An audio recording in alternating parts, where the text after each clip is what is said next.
Good evening. It's 6:11 p.m. and I'd like to call this meeting to order. We'll begin with an invocation led by Councilmember Parker, followed by the Pledge of Allegiance led by Councilmember Fugit. Please rise as you're able.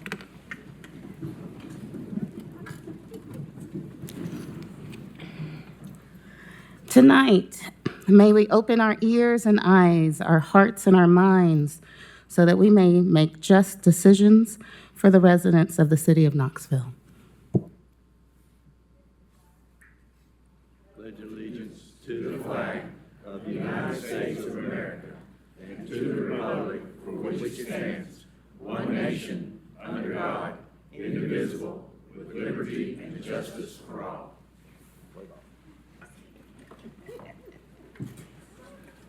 Mr. Johnson, would you please call roll? Councilwoman Adams. Here. Councilman DeBartoleben. Here. Vice Mayor Fugit. Here. Councilman Grant. Here. Councilman Helsley. Here. Councilman Honeycutt. Here. Councilman Lloyd. Here. Councilwoman Parker. Here. And Councilman Thomas. All members present, Mayor. Okay, thank you. Is there a motion on the minutes from the February 26th workshop? Move to approve. Motion made to approve. Second. Seconded. Any questions or discussion? I see a lot of lights on. Is that for questions or discussion? No. Mr. Grant, your light is on? No? Okay. All right. Seeing no questions or discussion, all those in favor, please say aye. Any opposed? Motion carries. Is there a motion on the minutes of the March 3rd regular meeting? Motion to approve. Motion made to approve and seconded. Any questions or discussion? Seeing none, all those in favor, please say aye. Any opposed? Motion carries. On to our agenda for tonight. Are there any items to be withdrawn? Are there any items to be postponed? Are there any items to be added by motion? Okay, and under item 5D, it has been suggested that we do the commemorative resolution for Honor Air at this item. Is there a motion to move that item to 5D? I'll make a motion that we move that to item 5D. Second. Okay, motion made and seconded. Does everyone understand the motion before them? Any questions or discussion? Seeing none, all those in favor, please say aye. Aye. Any opposed? Motion carries. So let's go ahead and hear that resolution, please. 12E is a resolution expressing gratitude and appreciation to Honor Air Knoxville for its many years of service to the veteran community of East Tennessee. Is there a motion? Make a motion to approve. Okay, motion made and seconded. Councilmember Honeycutt. Thank you. Colleagues and fellow community members, thank you all for being here tonight. Tonight we have the privilege of presenting a resolution recognizing Honor Air Knoxville for their extraordinary service to the veterans of East Tennessee. Since 2007, Honor Air has flown more than 4,700 local veterans to Washington, D.C., giving them the opportunity to visit memorials built in their honor of service. These are veterans from our own neighborhoods, men and women who served during World War II, the Korean War, and Vietnam. For many of them, this is the first time standing before these memorials, seeing their service remembered, reflecting on their sacrifice, and knowing that their community is grateful. If we have any veterans with us tonight, I think we'd all on City Council like to pause for a moment to just simply say, thank you. Thank you for your service. Thank you for your sacrifice. Thank you for the freedoms we enjoy because of you. Honor Air represents the very best of East Tennessee, neighbors stepping up, volunteers giving their time, and communities coming together. With their 38th and final flight, unfortunately, scheduled for April 8th, it's especially fitting that we on the City Council and that's the City of Knoxville pause tonight as a community to recognize this extraordinary legacy. For me personally, and I think for all of us, it reminds us of something important, that honoring our veterans is not just something that happens in Washington, D.C., but something that we do here at home, and it's more important to do here at home. Please join me and City Council in thanking Honor Air Knoxville for nearly 2 decades of service to our East Tennessee veterans. Let's give them a round of applause, please.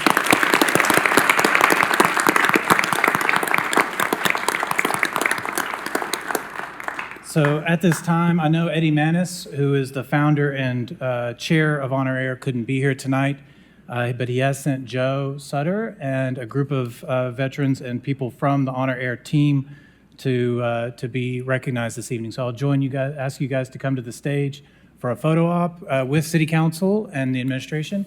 If you'll come up right here on the stage, and we can. Should we do the vote first, just as Oh, a yeah, matter sorry. of Yes. record? In case they don't I have a pass feeling it. it's going to pass.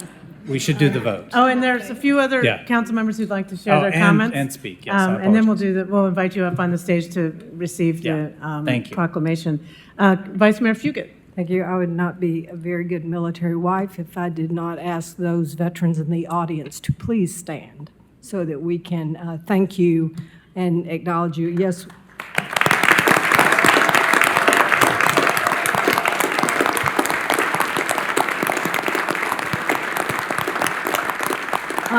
And Councilman Grant, you didn't stand. Oh, you said the audience. I know, but, okay, then boys, you need to stand too. Okay, thank you. Councilmember Parker? Thank you, Mayor. Generally, when we bring resolutions like this forward, it is supported by the full council, and I'm sure that the full council supports this resolution. But just to be clear, I wanted to make sure and add my name as a co-sponsor. Thank you. Okay. Are there any council members who do not want their names to be added? Okay, let's make sure all the names are on there, please, for the record, unanimous support. And I'll just say, I had the honor and privilege to be a volunteer on one of the flights a couple years ago, and it was just such a privilege to be with those veterans as they visited the memorials in our nation's capital that are in their honor. And some were able-bodied and some were in wheelchairs, and they were all just so moved by the whole experience. And I know a highlight for many was the letters that they received and got to read on the ride home, because sometimes our veterans are very modest and humble about their service.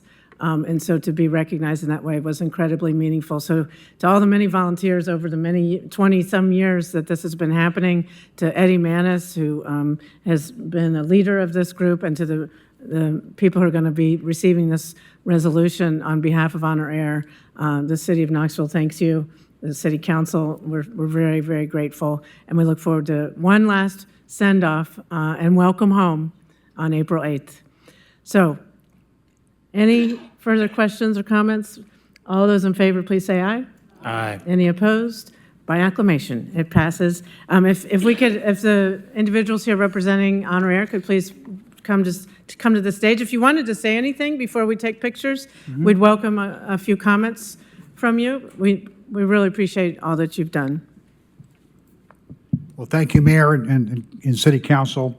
On behalf of Eddie Manis, our founder and chairman, a great amount of support made this happen from the East Tennessee community, Knoxville, and many, many, many volunteers. It touched, you said, over 4,000 veterans, the volunteers, their family members, and the community at large.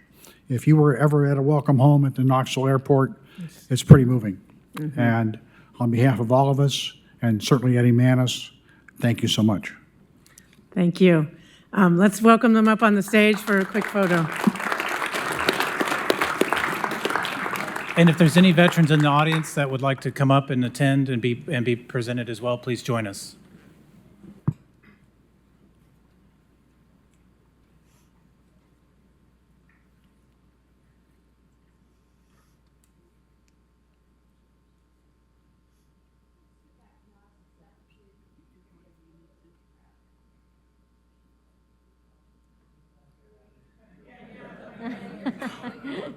Wow, there's someone taller than Denzel.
Okay, thank you very much to our veterans and to the Honor Air folks who've helped run those Honor Air flights for the last 20 years. It's been amazing. Next item is our consent agenda. Is there a motion on the consent agenda? Mayor, I would like to remove one item, 12Q, Item 12Q. and I'll go ahead and move to approve the consent agenda minus 12Q. Okay, is there a second to that motion? Anyone? Second. Okay. Okay, so the motion is to approve the consent agenda we're adding 12Q. Oh, I don't. Right. Well, no, but she made the motion to approve the consent as adjusted. That's okay. So the motion's been made and seconded. Any questions or discussion? Seeing none, all those in favor say aye. Any opposed? The consent agenda is approved. All right, we'll move along to the mayor's report. First, I want to wish everyone happy St. Patrick's Day to all who celebrate. I sort of feel like with the orange and the green, we have a Irish flag thing going here in the audience. So appreciate all the folks who came out for the various parades and so forth over the weekend. We also had a very busy weekend. It was the home opener for One Knox Soccer. There were thousands of people here for the Bassmaster Classic, which we had a winner from Tennessee. Very exciting. The Ice Bears had a home game. There was a 5K. There was a Jerry Seinfeld show. It was a very, very busy weekend, and that's a lot of fun for residents and visitors. But it's also a testament to our public service crews, our transportation engineers, our police and fire, people who pick up the trash, who keep everything running smoothly. When you have a busy weekend like that and you don't hear anything bad happening, that means the city employees did their job. So I want to thank all the city folks who make those fun activities stay safe and stay fun. With that said, we have another big weekend coming up around the corner. Big Ears Festival runs from March 26th to 29th. This festival attracts people from all over the world and is another great opportunity for us to showcase our beautiful city. There are lots of ticketed events, but there's also lots of free events that are open to the general public. I invite you all to check it out. It's filled with fun and surprises, and I always enjoy the music that they share. On a sadder note, I want to take a moment to publicly send our condolences to the friends and family of Juanita Usher Cannon. Ms. Cannon died at the age of 86. She was a longtime educator in Knoxville and served 18 years as a KCDC board member. So please keep her family and friends in your thoughts and prayers. I want to remind everybody about our rules of decorum. We are here to do the city's official business. Those who wish to speak either to a specific agenda item or during public forum need to sign up with the city recorder, Mr. Johnson, before 4 p.m. Do not use profanity, and when speaking to specific agenda items, you must stay on topic. Remarks must be germane to the question ahead of the assembly. That is, statements must have bearing on whether the pending motion should be adopted. Those who fail to adhere to these rules will be ruled out of order. For those who are listening, please note, if you disrupt a public meeting, you will be asked to leave or escorted out. Thank you in advance for everyone's respect for these rules. That concludes my mayor's report. Now, are there any reports of committees or council members serving on committees or boards? Councilmember Honeycutt. I'll just report that, attended the recent pension board and investment committee meetings. Both were routine in nature. The board approved standard items like new enrollments, retirements, and invoices, all of which passed unanimously. So overall, the system remains stable and is performing well. So thank you. Thank you. Any other reports from council members? How about announcements from council members? Councilmember Adams. Thank you. Agreed, the weekend that just passed was fantastic, then it got cold. But the weekend ahead also looks promising, and there were 3 events that I wanted to just bring to folks' attention. The first one is IAM's River Rescue. It's an annual event that works to clean up our rivers, and it's a great thing to volunteer with. You can find more information about that at IAM's and sign up to volunteer. That's on Saturday, the 21st. Also, on Saturday, the 21st is Equinox. That is a special celebration that's happening in the Old Sevier neighborhood in South Knoxville.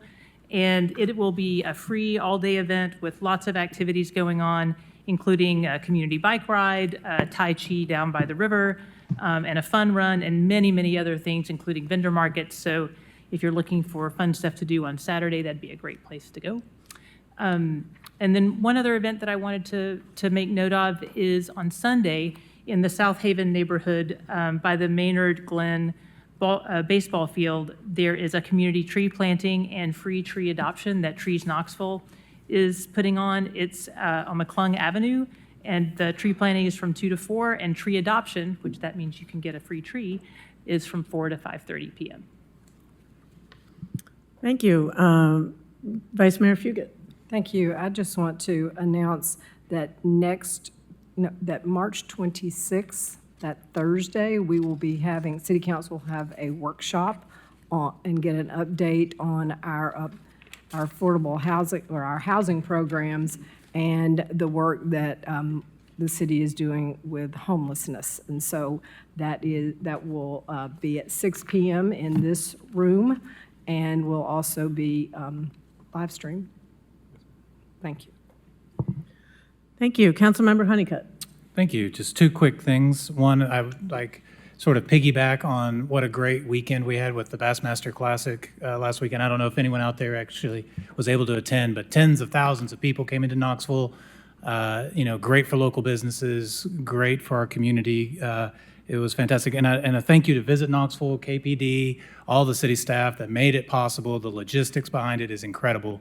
For it to go off as well as it did, and for our city to be represented as well as it is a testament to all of their hard work behind the scenes. So thank you.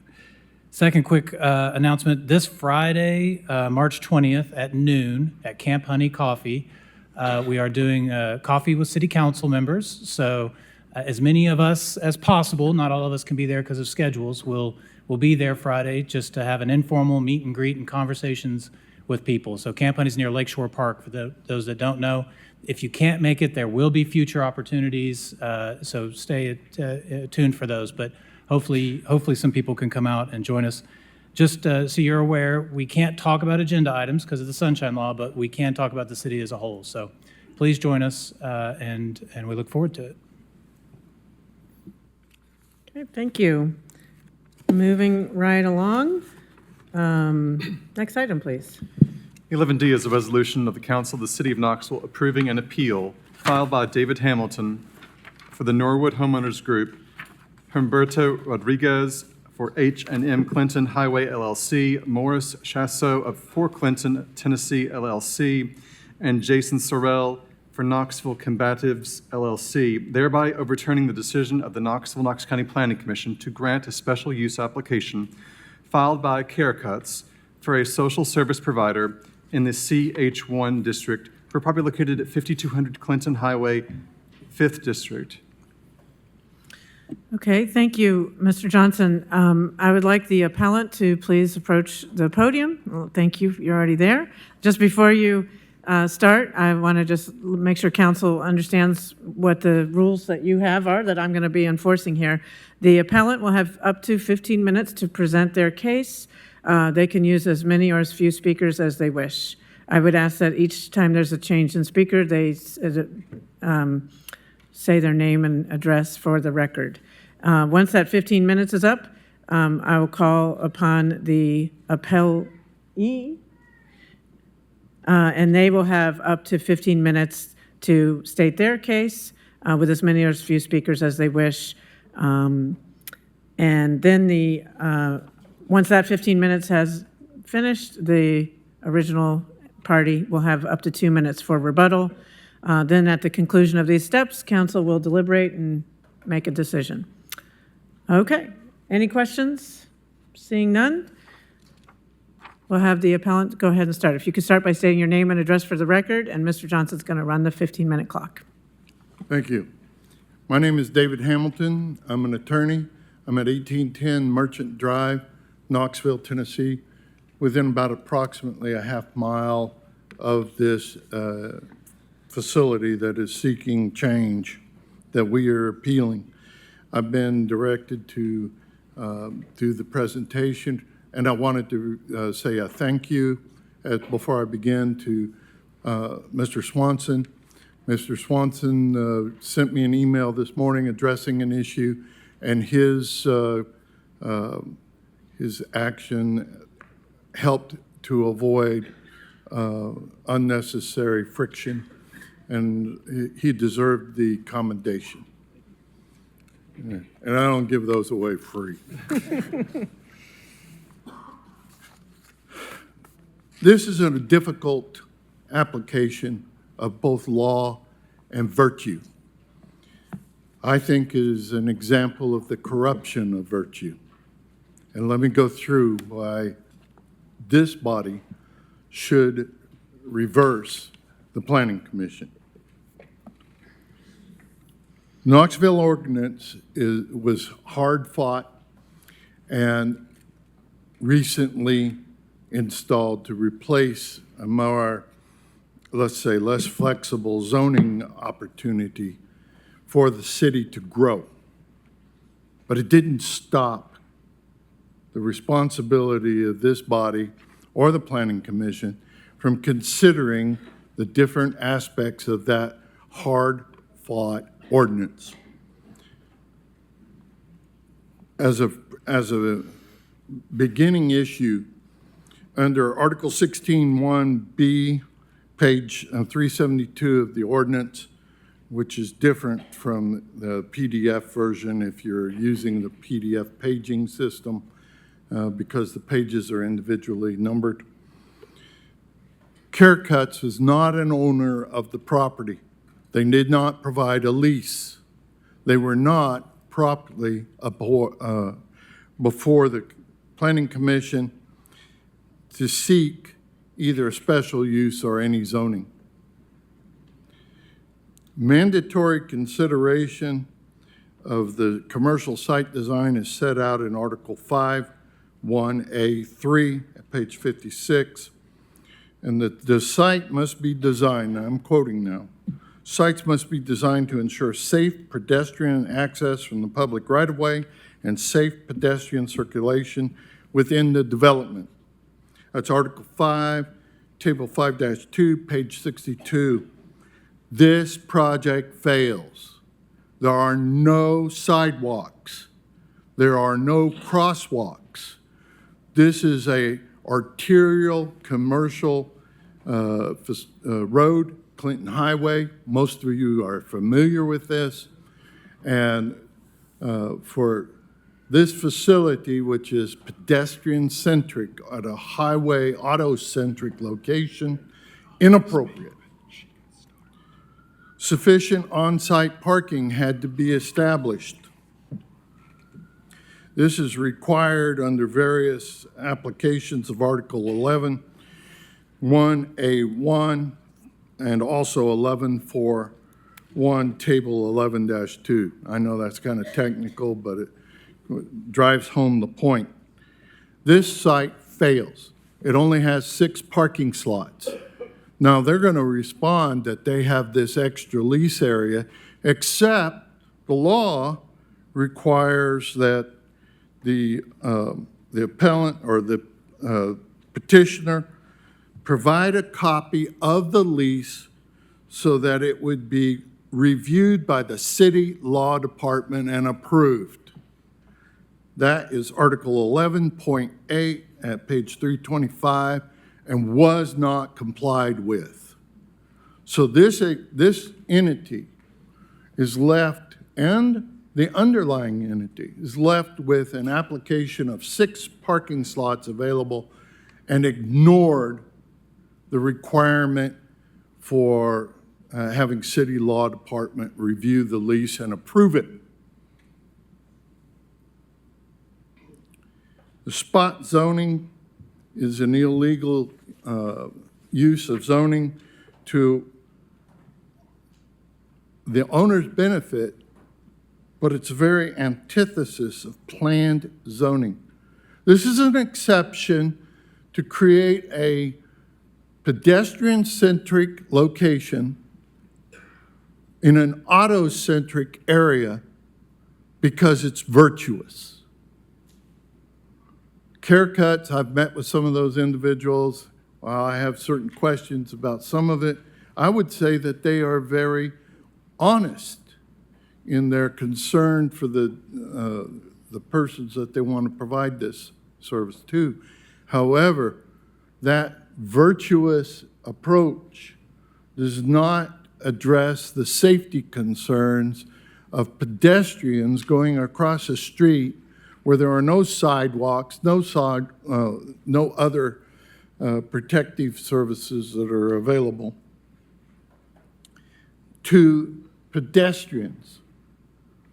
I was driving on Merchants Drive a week ago and had a gentleman step out in front of me at the end of the sidewalk because the right-hand side of Merchants Drive going north, is not a continuous sidewalk. He never looked left, he never looked right.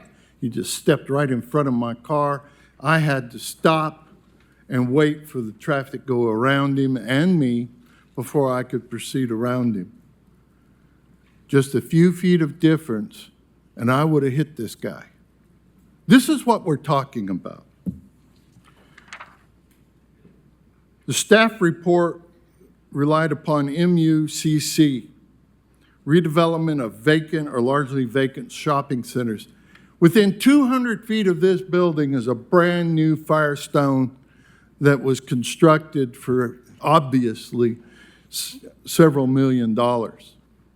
This is not a dying shopping center, and Mr.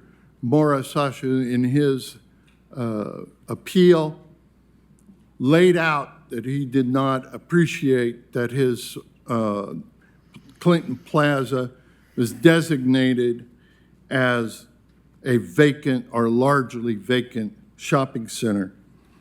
It's vibrant, it's healthy, but it does have problems, created in part by the individuals who are willing to go into the food city and steal to such an extent they have an officer there every evening. Under the code, the evidence presented, they were supposed to evaluate actual evidence. None of that is attached to any of this application. There is no development consideration, and this is the virtual signaling that I'm talking about. The application for a special service center. The application for the special service center is telling us that it's supposed to be consistent with adopted plans, will not inure to any or distract from the environment, congestion, other impacts. All of this is set out in Article 16-2-F-2F, page 376. And more important, underline how this is the corruption of virtue, is that there were applications for permits that have been reviewed and approved already in violation of Section 1612B6. There is an active appeal. There are no permits that are authorized to be issued out, and the city has done it. CO was issued on 30th of January. that's a certificate of occupancy, is not allowed under the provisions of this code in Chapter 16. There is no doubt that they might be doing right, but there's also no doubt that every single part of the ordinance designed to protect the public and the pedestrian traffic of that facility are ignored for virtuous reasons. This body needs to revoke and return it back to the Planning Commission. They were humbled and desired to do good. But in the doing of good, you can destroy the law. And the law was developed to protect the people that are actually supposed to be served.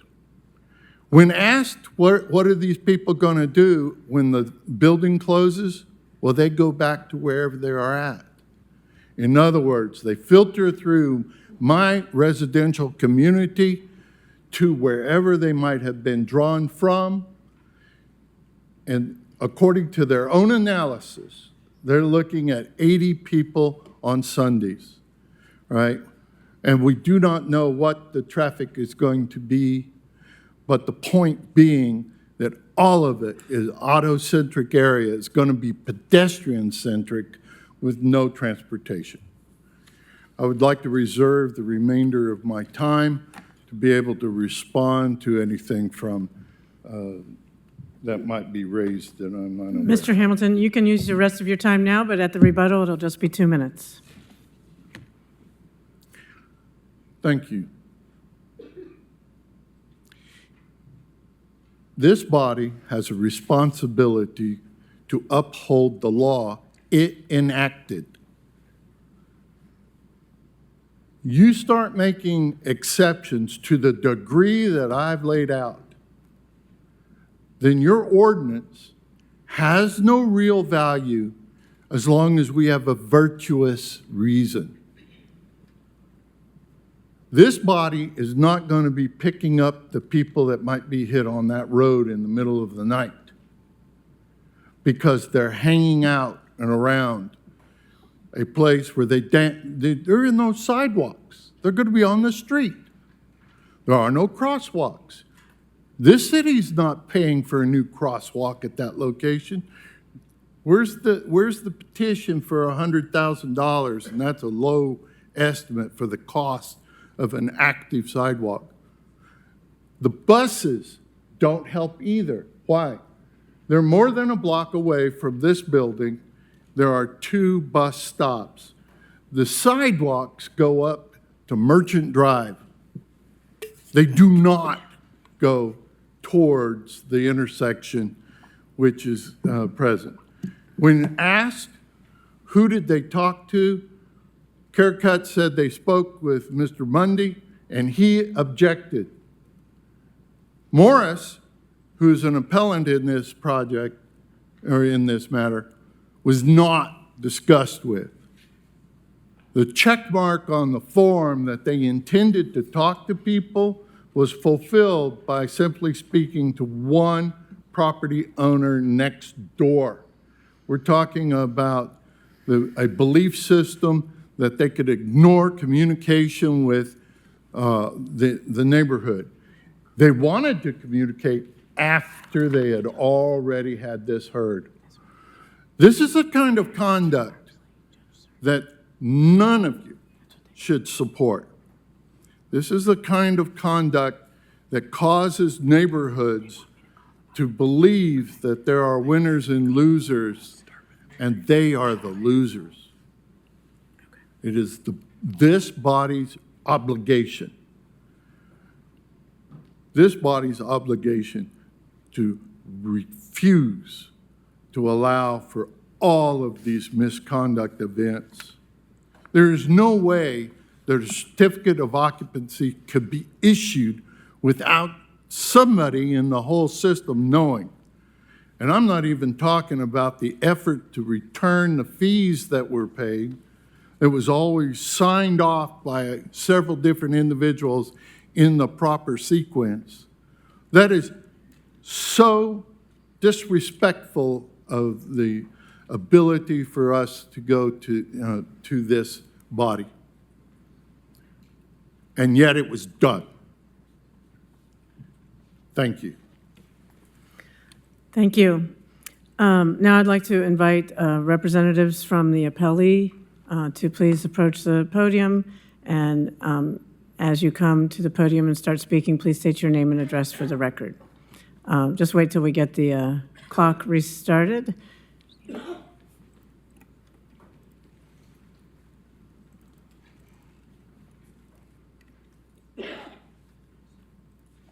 There we go. Okay, please proceed. Thanks. Mary Catherine Wormsley, 128 North Shore Drive, Knoxville, Tennessee. I'm a current advisory board member of CareCuts and the previous board president, and I also serve as a COO and broker of the company who owns 5200 Clinton Highway. I am here respectfully requesting council deny the appeal to overturn the unanimous decision made by Knoxville and Knox County Planning to grant a special use application for CareCuts to operate as a social service provider on Clinton Highway. Thank you, Mayor and City Council members, for allowing me to speak, and thank you to the attendees who are here in respect to this agenda item. I want to address the comments by our opposition that this location is not suitable for this use based on concerns for vehicular and pedestrian safety. This location is approximately 100 steps from a bus stop.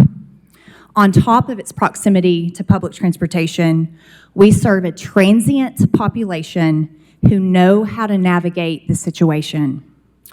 Our intention is to serve those who are already in this area, the people who regularly walk up and down these streets, through and around this property, and who are receiving limited to no help from this community. I also want to briefly speak on how CareCuts will operate out of this building. I hear continuous concerns and statements that this will be a homeless shelter or will turn into a homeless camp. This is not a correct description of this faith-based nonprofit. This is a day center that provides resources to help clients move forward from their current situation.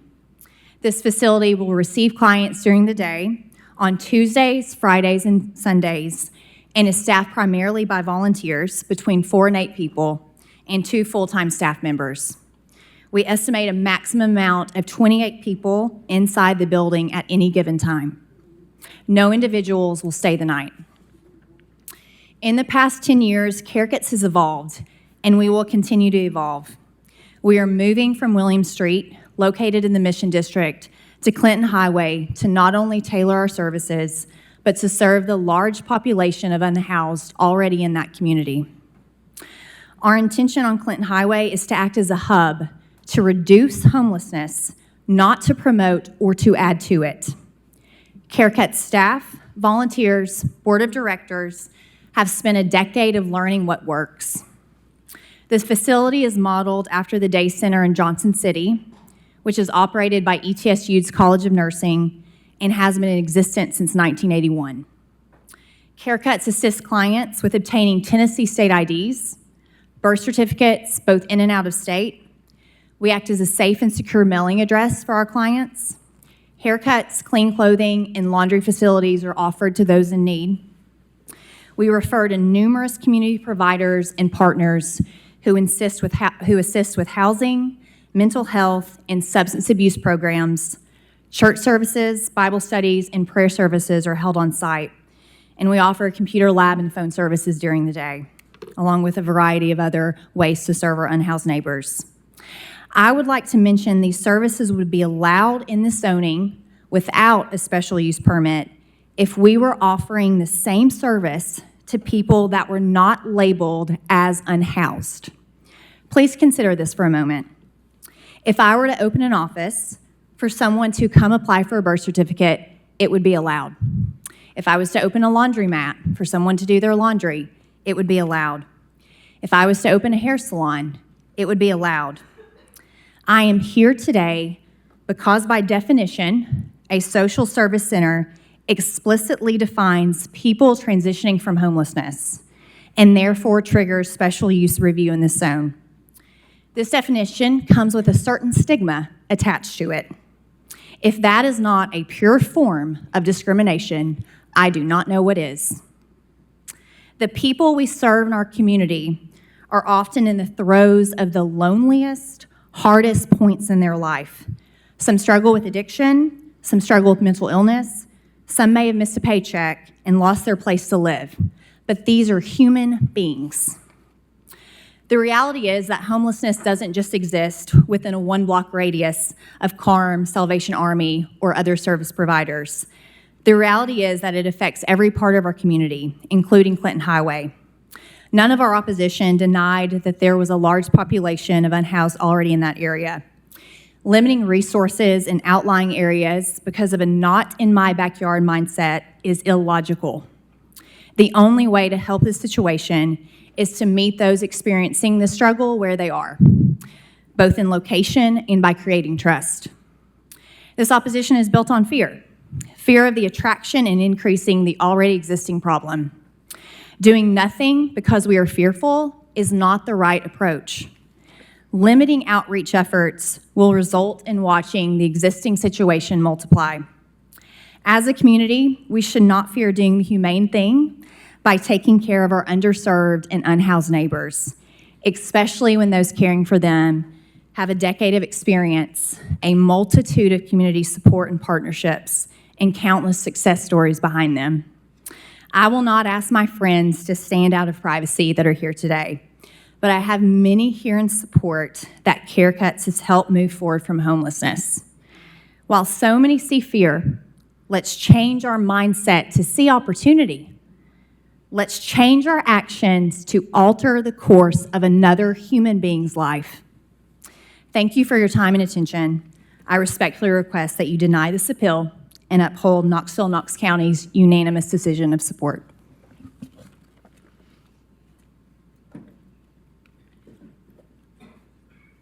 Good evening. I'm Chuck Cerny. I'm a Knox County General Sessions judge.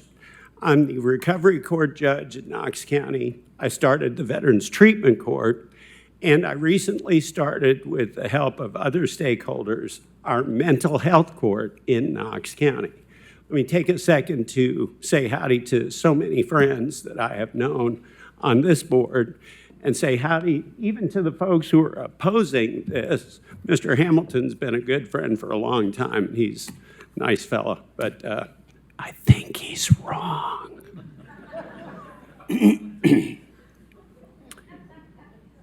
You know, the people that Mr. Hamilton might potentially run over with his car, they're out there already. They're our unhoused neighbors. They're there. To be honest with you, I might run over one of them when I head down west to my house. And I'm really sorry about that. But I don't think we're going to be able to chase these folks by doing something draconian and punitive to force them to relocate to somewhere else. The way to help folks who are experiencing homelessness is to take one human being who has dignity and worth and help them not be homeless.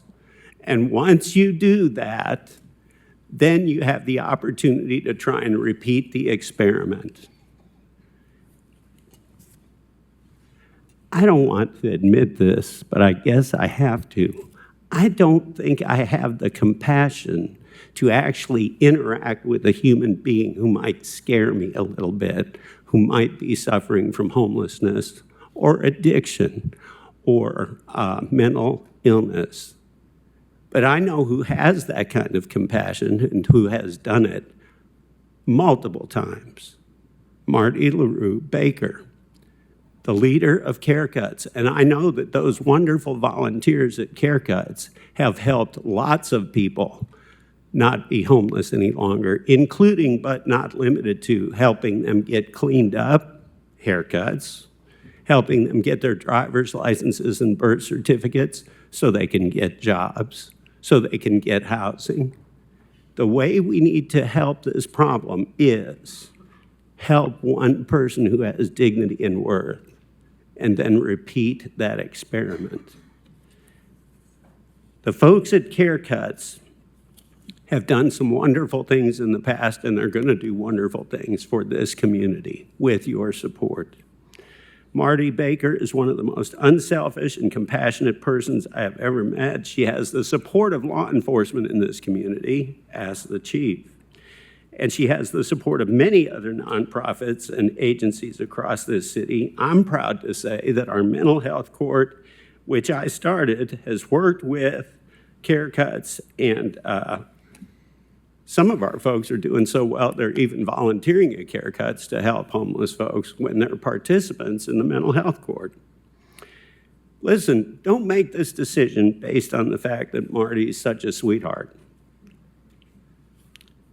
Do this because allow Care Cuts to use this facility in the way that they're planning, because Care Cuts will help the unhoused to find housing, they'll help the unemployed to get jobs, and Care Cuts will make this area safer, better, more compassionate for everybody in the community. It's the right thing to do.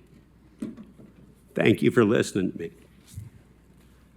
Thank you. Ben Mullins, 550 West Main Street. I represent Care Cuts. There's no procedural defects in this. The owner signed the application. The planning staff requires the owner sign every application. He cited the design standards of Table 5.2. The design standards that he cited apply to a different zone. They apply to the CH2 zoning, which is different than the CH1 zoning. There's different design standards. That was just an inaccurate quote. There's been a lot of talk about this not being, this being an auto-centric area and versus a pedestrian area. When this new zoning ordinance was adopted in 2020, there are only two zones this was allowed in, the social services, CH1 and institutional. So from the very beginning, it was allowed for and specifically called for in the highway commercial zone. But beside the fact, and I said some pictures today, this is 170 feet away from where the sidewalk currently ends. It's there at the CAT bus station. We are leasing that space from Bob Monday. There are 20 parking spaces. That lease was submitted, through Peter Ahrens to the law department. That's not part of the special use application, but we do have the parking that's required there. And I understand, I spoke to Director Brooks this morning, that there is contemplated future sidewalks in this area. So that meets the requirements of the MUCC. He talked about this vacant shopping center, and what staff was really saying is this is an infill location because this bank has been underutilized for years, and now it can be put to good use instead of a greenfield development, and that was what was called out in policy 8.1 of the general plan. I know this is the boring stuff, but I need to get out in the record and make sure that we make it clear that planning staff did this right. They demonstrated how it meets all the applications. This is not spot zoning. This isn't even a zoning application. Zoning's a legislative action where you're changing the zoning. This is CH1. We're not changing to CH1. A special use is allowed in that zone. It just has to go through the extra process, which we've already pointed out is a bit unfair because the only reason we're going through the extra process is because the people we serve are unhoused.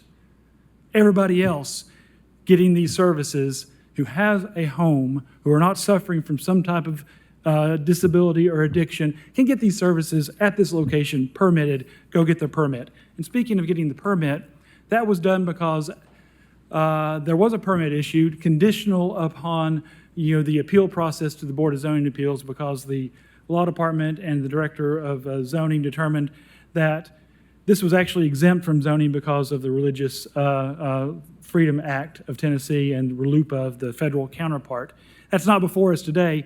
That just went through the BZA earlier today, and the BZA upheld the planning director's or the zoning director's decision on that. It may be before you in the future, but we can't do anything until this whole process is concluded. So there's not anything nefarious or underhanded.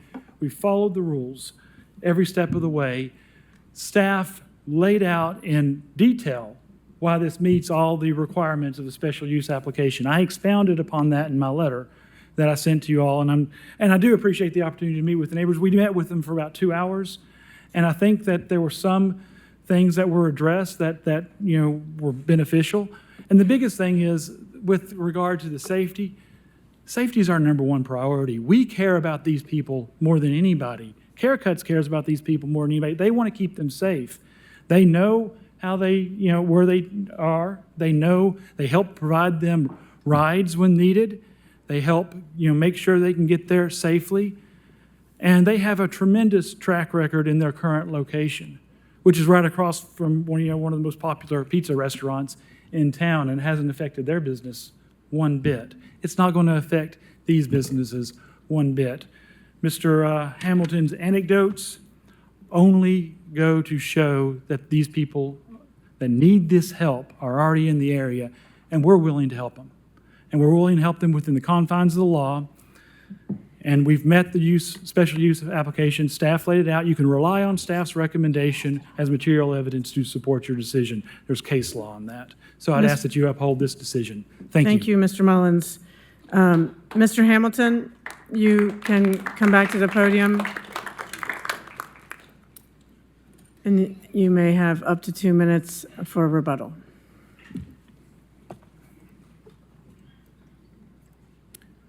The question of fear. There was a person killed on Central Avenue less than a couple of months ago. I was connected to a homeless person, a stabbing at Motel 6 just a couple of weeks ago, right there on Merchants Drive. Again, another homeless. A takeover of Waffle House where the police had to come and clear the area to take it back from one of the homeless people. There is an epidemic of crime. We have to deal with that.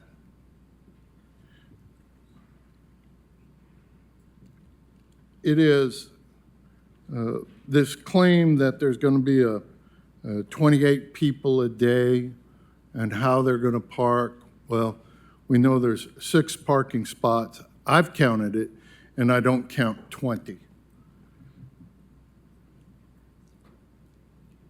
This issue of fear is real.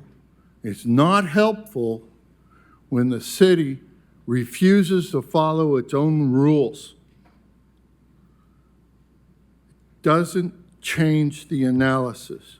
No CO should have been issued because no permit should have been accepted according to 1612B6, which, quote, no building permit should be issued until City Council acted on the appeal. How are we supposed to trust any of the system if the system is not paying attention to its own rules? Thank you for the opportunity. Okay, thank you. Council members, that concludes the first part of this hearing. Now you may discuss it as you wish. Councilmember Thomas. Yes. If I understand our Attorney Frost right, our charge today is to apply the special use standards to this application. And I've gone through the packet as best I could, and I will say CareCuts does great work, and I've been a supporter of them for a long time. I've attended their site on Williams. I've attended their luncheons. If my memory serves me well, I've dispersed some city funds to them when I had an opportunity. So this is not about the good work that CareCut does, and I know a lot of them on first name basis. The issue here is whether or not this particular site meets the criteria of a special use. And I've read everything in the packet. I've tried to analyze the lawyer's agreements as best as possible. And looking at the 6 criteria under 16.2F2, there's 4 that really give me pause and huge questions about whether or not they are actually met. The first one is whether the use is consistent with the adopted plans and policies, including the general and the one-year plan. And that classification is to promote redevelopment of vacant or largely vacant shopping centers. And this is not a vacant or largely vacant shopping center. It has ongoing businesses. So under Section 1, which would be trying to promote redevelopment of a vacant shopping center or largely vacant, this should not apply. So that criteria was not met.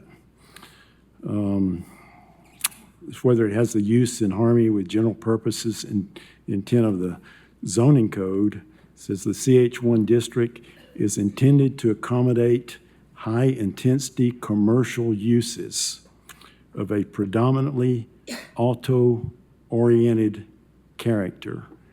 And that is the situation there on Merchants Road. And me being someone who promotes pedestrianism and loves pedestrianism, the use of this would be primarily pedestrian. And so as much as I wish that wasn't the case, that's what the code requires, or the code talks about, is about an auto-centric, auto-oriented character. And so the fact that the proposed use here is not an auto-centric proposal does not fit number 2 either. Number 4, the use will not significantly injure the value of adjacent property owners, et cetera. And the planning staff just issued one sentence on their findings. It says the proposed is not expected to significantly injure the value of any adjacent properties. That was their total findings. It had no substance to it. It had no evaluation about why, just a blanket statement. It's not expected to significantly injure value of adjacent properties. Like my counsel, I've got a packet of over 80 comments, and I think only 2 were in support of this location for its intended use. And I read every one of those comments, and the theme that runs through them is we're not against care cuts, we're concerned with the safety, but these were well-written. It wasn't form submissions, and many of them were by business owners along that corridor. And they have valid concerns, and this is not just some speculation of fear. They have valid concerns about how this will impact their business. One of the comments was from a former volunteer of care cuts on Williams Avenue. And they talked about the impact that it had on businesses Mr. Thomas, in that area. your time is up. Okay, I will yield to my colleagues, okay. and I'll come back. Thank you, Mayor. Are there comments or questions or motions from other council members? Councilmember Parker? Well, in our rules, we can also request additional time, and I would really like to hear your full arguments, if you don't mind continuing. It doesn't seem like anybody else is ready to speak. I'll second that. Mr. Thomas, we'll go back to you if you'd put the clock back at another 5 minutes. Okay. As I can. So, I talked about how this would injure the businesses and the property values. That's substantiated in the record, and these are people who are observers of that area, and they own businesses there, and they're talking about how this is going to impact them and about how already it is.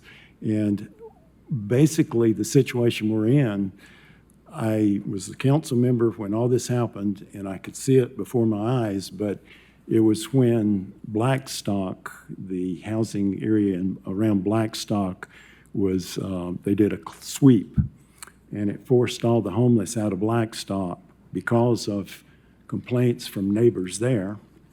And so where did they go? They went north.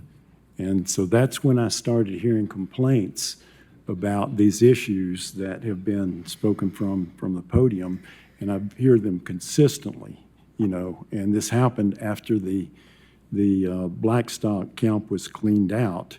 And so what I'm concerned about is we're going to start another mission district in Merchants Road where people will be going there even more, where the services aren't centralized. So I don't think it meets the criteria of not significantly injuring the value of adjacent properties based on what the people and business owners in that area have said. Number 6, the nature of development in the surrounding area is not such as to pose a potential hazard. And we've heard about how there's a lack of infrastructure there. This is a pedestrian community that will be using this space, and that is a very auto-centric area. And we don't have the infrastructure there to accommodate this type of foot traffic, and it's going to be dangerous for the people who are using this facility. And a lot of the comments that are in our packet was people who were talking about this. They were talking about the care of the users of this facility and how dangerous this is going to be. And we're going to allow this use there without us taking care of the underlying infrastructure that would need to be put in place there. So based upon that, I am going to move to approve the appeal, which is one of the tough ones I've had to do, but my analysis anyway of this particular situation, the criteria for a special use is that the criteria are not granted, are not met. Thank you. Okay, motion's been made to grant the appeal. Is there a second to this motion? Hearing none, the motion fails for lack of a second. Is there a motion to deny the appeal? I would like to make a motion to deny. Okay, there's been a motion made and seconded to deny the appeal. Any questions or discussion? I'd like to make a short discussion. Please. I would like to begin that planning, made this, this was what they recommended to Planning Commission, and it passed Planning Commission 9-0. I went back and watched the meeting, and I feel like they read through these 5 merits, so that was my starting point. And then I went and read through the 5 merits myself and began to understand some things. And looking at many of the things that Councilman Thomas just outlined, I see differently. I see that a sidewalk ends at Arby's, which is on the same block as this place. It's just to the northwest of that. So it's on the same block. It just hasn't been continued. But it's literally less than 100 feet away. I also feel that with the bus stop nearby, it makes sense for people to be coming and going. I think of where Carecuts currently is right now, and I'm in commercial real estate, the value of that property. Because of all the businesses there, the Mac building sold for over $250 a square foot, which is an insane amount. It's right there on that block. So they did not see their property things go down. And then as a track record, thinking about whether this would bring a harm to the neighborhood, I feel like William Street and what the business that is there right now, the services they provide, actually make it part of the safest part of that district. And I have the confidence that property values will not drop and that it will increase the safety of what is already a problem up there. So. Thank you. Councilmember Parker. Thank you, Mayor. I also wanted to share a few of my thoughts ahead of the vote. I appreciate the thoughts shared by Councilmember Thomas and also by the appellant's attorney. I think there are definitely some compelling arguments being made. However, for me, the arguments applied more to the commercial highway zoning rather than the standards for evaluating the special use. The comments that have been provided about this location have been very thoughtful. and I believe they are deserving of consideration. But for me, they were not convincing enough for me to move in that direction. To Councilmember Thomas's point, there is a growing mission district in this area, and it's not one that has happened on accident. It's an area that was previously used, or maybe continues to be used by the county, for, hotels and motel space for those recovering from, infectious diseases, and it was certainly used during the pandemic, and that's why we have this growing population of folks in the area that weren't there previously, or at least one of the reasons why. And so it is something that we have to acknowledge as a city. If we have leaned on the hotel motel services in that area to service a certain community that we know need other services, it is our responsibility to ensure that those services are then provided, and Care Cuts is one of those services, in my opinion. Like the other speakers have said, I don't believe this a service would lower property values in the area or hurt the neighborhood, but would only bring a much-needed service that hopefully would help to improve the area, help to provide some structure and a place for folks to go so that they're not lingering in that situation, but they're actually moving forward towards housing. That's the purpose of a service like Care Cuts, is to provide those needed services, but also help move folks forward in life, forward towards housing, forward. So I'm in support of this. I am also devastated to see Care Cuts leave downtown, though. Absolutely devastated. You will serve a new population that needs you, but I know there are going to be people sad to see you go as well. We need you in both places. Is how I feel.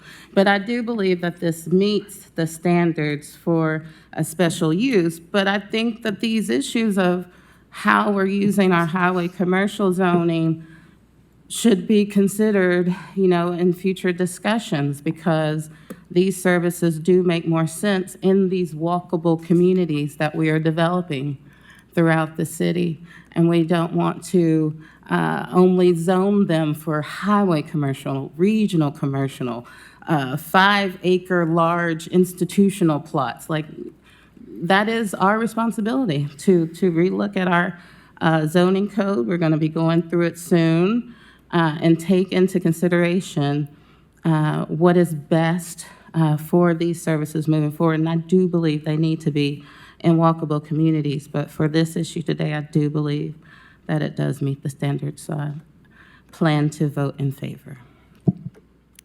Thank you. Councilmember Thomas. Yes. Thank you, council member, for your thoughtful comments. I appreciate that. One general comment, and I will be very brief. One general comment is that there's kind of two schools of thought about where the unhoused should be located and how they should be administered to and helped. And one of them is to disperse the different helping agencies into different parts of the city.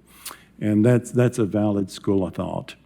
Another school of thought is that you keep it kind of where they have access to services, and the services are in such a proximity that they can actually serve each other better, because you have, that's kind of what we've had, I think, up on Broadway. So you would have CARM, you have Salvation Army, et cetera. So those are two valid schools of thought. What's happening here is, because of the closing of Blackstock, as I mentioned, is that population went from downtown north to Merchants Road in my district. And the neighbors and the businesses up there have been confronted with this situation that they weren't used to, and There's lots of valid concerns. I just wanted to kind of make that general statement about how there are two schools of thought, and both of them have legitimacy about, you want to disperse services throughout the city where things will be fair and no particular neighborhood will have to bear the brunt of a large unhoused population. And the other one is have more central locations to where you can actually provide these services more effectively. What is happening here is that Merchants Road and the 5th District, my district, has been taking the brunt of this relocation of unhoused people. And what I want to ask my colleagues to do for my district, this is not your district. I get that. But I am really going to need your help. I can't do it myself. And my district is bearing the brunt of this movement of unhoused individuals, and to the extent of any other district. And so it's not fair to allow this situation to happen in one particular district without offering as much help as you can. So if this passes, I'm going to encourage my colleagues to do whatever they can to have that understanding, even if it's not in your district. We are going to need help from law enforcement, from social services, from the homeless entities, Aaron Reed, everybody, anybody we can, because this is happening up there, and the neighbors can see it, and they can see the ambiance and circumstances and I guess the nature of their communities and their businesses changing because of a larger influx of very needy citizens. So I just want to, I guess, put that on the record that since the 5th District is now going to has been taking the brunt of this situation, I'm going to be asking for everybody's help. And I'll just make some personal notes here, just quick, because different people up here have shared different things. I worked in Guatemala City for over 2 years in the garbage dump. And these were people who were making their living out of the garbage dump. And I saw people who were searching for food in the midst of buzzards. There was hundreds of people and hundreds of buzzards actually trash picking and competing to live. So I don't want anybody to think that I was born on city council or born as a lawyer, but I know this community, so anything I'm advocating is not at all calloused. I totally get it. What I'm trying to do is do something fair for the community and also lessen the impact on healthy communities and healthy businesses, which is unfairly being levied. Thank you. Councilmember Helsley? Yeah, thank you, Mayor. I just like to say, I don't know how we know where homeless people came from, like if they came from Blackstock. Maybe they did.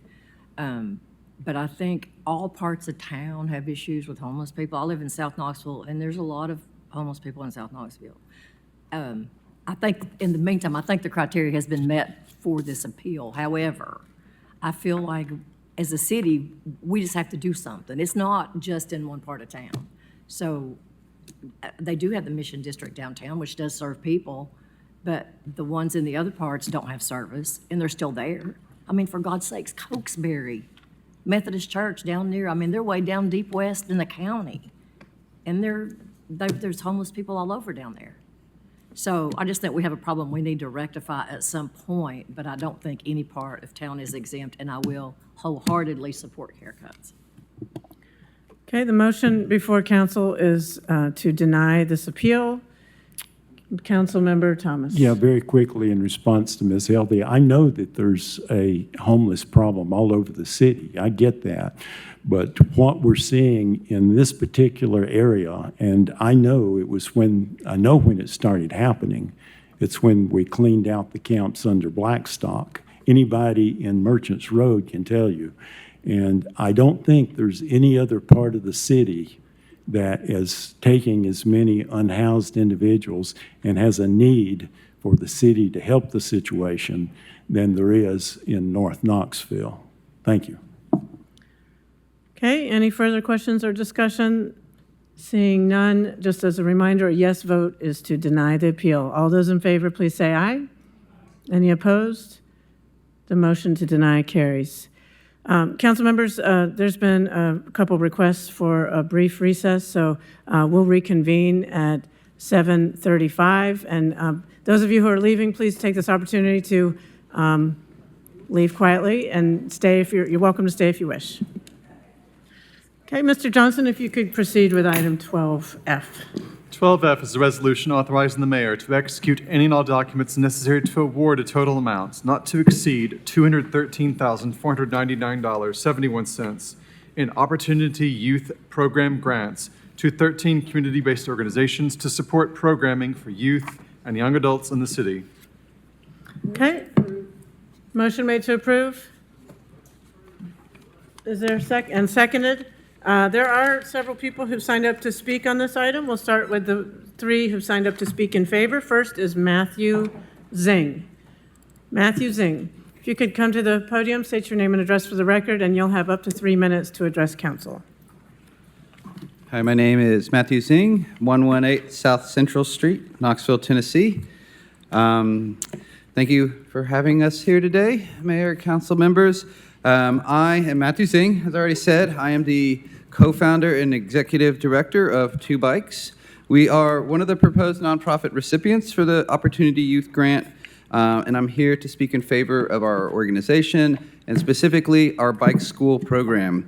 Since its inception in 2022, the bike school has provided paid internships for over 70 Knox area teenagers for a total of 6,200 hours of workforce training. We help young people build job skills, independence, and relationships that last long after they leave the program. Our dedicated instructors teach our interns how to work on bikes, of course, but it goes deeper than that. At Two Bikes, we've always believed that bicycles are more than just a means of exercise or transportation. They're a tool for exploration, for change, and for community. They have the power to open up the world, and our bike school program reflects that belief. When we teach a kid how to change a flat tire or adjust a brake or give them the confidence to speak to customers, we're uplifting them in ways that echo beyond our shop doors. One of the truest, unexpected lessons of working with your hands is realizing that you are more capable of taking care of yourself than you think you are, and that you have the skill set to tackle whatever problems arise. Our students come from different corners of the city, different schools, different walks of life, and they each bring different perspectives to the program. They learn from us, but they also learn from each other too, that Knoxville is a city of diverse voices, and we work hard to foster that collaboration and a sense of stewardship in our students. And we are constantly pushing them to engage and participate in our community. During the course of the program, students refurbish bicycles, which are then donated to folks in need. Some of them in this room, and demonstrating that even the smallest act can have a profound impact on the lives of our neighbors. So again, I thank you for having me here. I'm very proud of the work we've done at Two Bikes. I'm grateful for the city's support in the past, and I'm appreciative of the consideration for this grant. And regardless of the decision tonight, I'd like to extend an invitation to each and one of you to come down to our shop, visit our students, and see the hard work that we've done. Thank you. Thank you. Next person signed up to speak in favor of item 12F is Khalil White. Khalil White. Could come to the podium. Please state your name and address for the record, and you'll have up to 3 minutes to address council. Hi, my name is Khalil White. 2340 East Magnolia Avenue. And I am speaking on behalf of The Bottom. We are a Black affirming bookstore and community art space based in East Knoxville. And we are one of the nonprofits that applied for the Opportunity Youth Grant for our Sell It program. That has been a program that we have been running for the past 7 years now, providing youth in our community with opportunities to take their creative avenues into businesses. So we provide them with resources, sewing machines, a sewing kit, and opportunities to connect with creatives, business leaders, to understand how they can be the next business leaders in their community. With this program, we've seen over 50 students that's come through this space that have taken their dreams and their ideas and turned them into products off these sewing machines. And it's something that we want to continue to do in our space. Thank you. Thank you. The third person signed up to speak in favor of item 12F is Carrie Cannon. Carrie Cannon.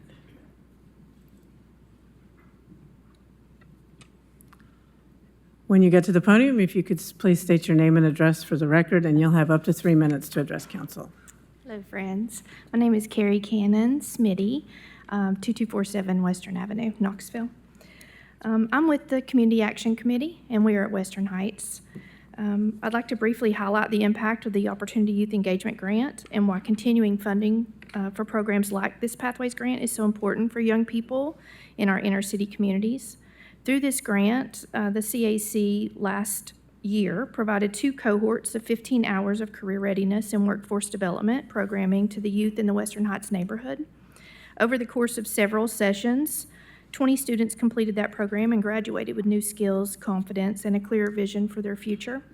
Participants were introduced to college and trade schools, workforce opportunities through partnerships with organizations here in Knoxville and local employers, and they learned how to build resumes, practice interviews, develop professional skills that prepare them for real job opportunities. The funding also helped remove barriers by providing meals during sessions, professional interview attire, mentorship, and a completion stipend. Those supports ensure that students from underserved neighborhoods can participate fully and feel confident pursuing education and employment. For programming for 2026, we're going to build on what we've already done for the 2025 programming, and we're going to, with the introduction of trades and colleges, in 2026, we'll further the agenda on trade specifics, like what can one do with an electrician license? What can you do with a welding certificate? What can you do with a cosmetology license? And so we want to create career sustainability and to bring entrepreneurs and businesses back to Knoxville, especially in the urban areas, by helping children become passionate about their work, because we know when there's passion in your work, or you don't really go to work every day. I'm very passionate about my work, and I love going to work every single day. We want these kids to come back and work in the areas to create sustainability and longevity in the workforce. Most importantly, this program helps young people see what is possible for their future, whether that's college or a skilled trade, entrepreneurship, or entering the workforce. And this next cohort will teach them how to make their ideas a reality. Continued investment in programs like the Pathways program helps us build a stronger workforce and safer communities and brighter future for Knoxville's youth. Thank you for your support. Thank you. There's one person signed up to speak in opposition to item 12F, Matthew Robinson. Mr. Robinson, if you could come to the podium, state your name and address for the record, and you'll have up to 3 minutes to address council. Hello, my name is Matthew Robinson. I am Executive Director of Turn Up Knox. My address is 4820 Fountain View Way, 37918. And to start off, I really didn't know I signed up to speak in opposition, so apologies. But I would like to start off by saying that I don't have any objections to these organizations getting this grant. I just want to know if there's a system that can be implemented to better notify nonprofits that have already contributed and are currently contributing to violence interruption and that have proven track records and success in this line of work. I understand that these things are posted on the city's websites, but there's also no indication to my knowledge when that is until it happens. I also know that not too long ago, there was tensions between our previous executive director, and although we We appreciate his efforts and contributions to Turn Up Knox. We are under new management, so he no longer has any involvement with our endeavors. We also know that there are certain nonprofits that gets a heads up when the grant process opens, and we just wanted to know if the organizations that are still active and well-known in this kind of work in particular could be included when that happens. Thank you. Thank you. Council members, that concludes people who've signed up to speak to this item. Councilmember Adams. Thank you.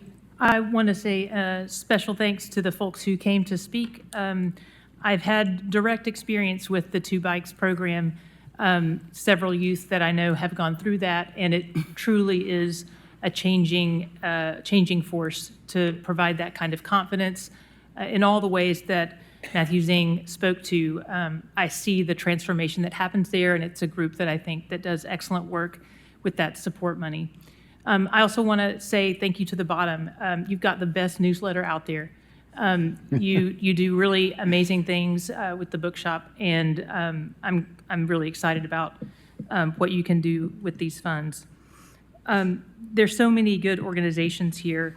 I get to enjoy the Drums Up, Guns Down, most recently at the YWCA's Race Against Racism, bringing all these people who just run a race back to their feet and really bringing community together.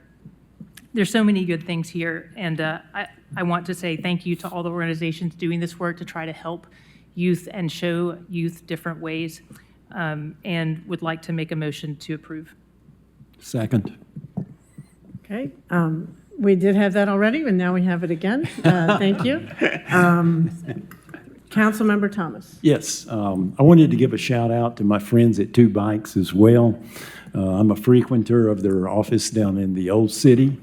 It's been a place where anytime I'm downtown and my tires need airing up a little bit, they will do it just right to the T.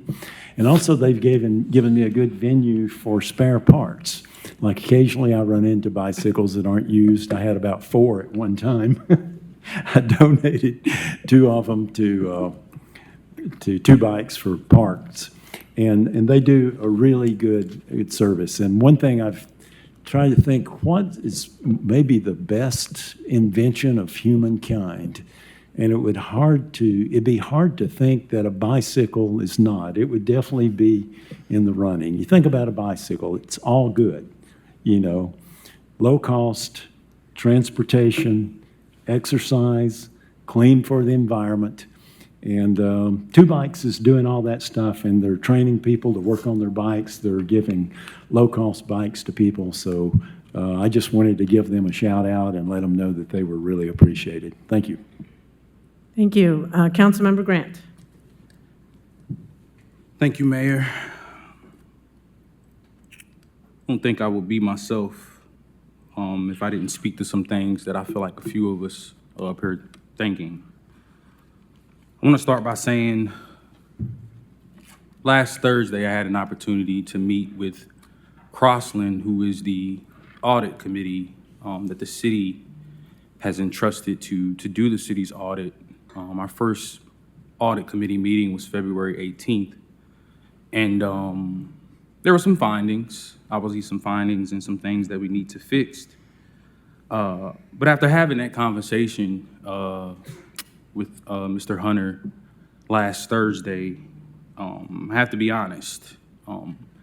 The fact that we're sitting here today and we are trying to approve another round of grants after auditors said that, and I'm quoting, right, that money awarded to organizations did not meet one or more established eligibility requirements due to insufficient verification and documentation review procedures. They were also quoted saying that there was a lot of gatekeeping with both our grant and procurement process. I don't have much time, I only have about 3 minutes, but I want to encourage the public to go to Knoxville Community Media's YouTube and watch the section of the February 17th meeting, 37 minutes and 38 seconds to 57 minutes and 2 seconds. And it's about a 15-minute window, but it tells you everything we need to know about the base of my argument here tonight. During that meeting, both Councilwoman Adams and Amelia Parker. They raised very serious and valid concerns about the grant process. It was also stated by Ms. Middlebrook and also interpreted that we wouldn't see grants in front of us until November. I believe Karen Adams, you mentioned making sure that we can support these organizations now due to the time constraint. And I was under the impression that we would have until November to fix our grant process. When we actually look at the applications before us today, they're dated for November and December of last year. When we go back to that February 17th meeting, ask ourselves, why wasn't it mentioned that in 30 more days, we would have another round of grants in front of us? Why wasn't that mentioned during that time? Nobody up here mentioned it, right? I know a lot of us, we didn't know. That would have been the perfect time to say, hey, by the way, we are gonna have another round of grants in front of you guys in 30 days. That wasn't mentioned. We can't ask questions about things if we don't know they're coming. We can't ask questions about things because we don't get these things until the Wednesday before, right? We're not included in the grant process until after the fact. And oftentimes it feels like these things are bundled up because 2 Bikes, amazing. Bottom, amazing. I can agree with all the organizations, but not every organization on here is great.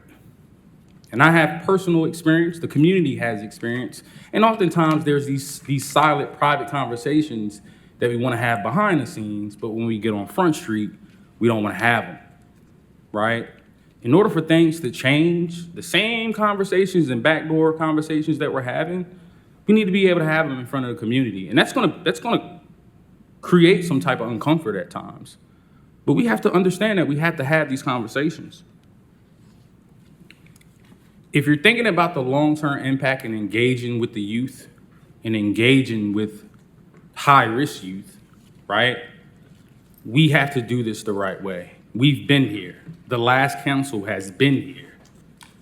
And instead of sitting everybody down, not pinning the different organizations against each other and creating a real process that includes all the great organizations that are out here doing the work, we continue to pick and choose.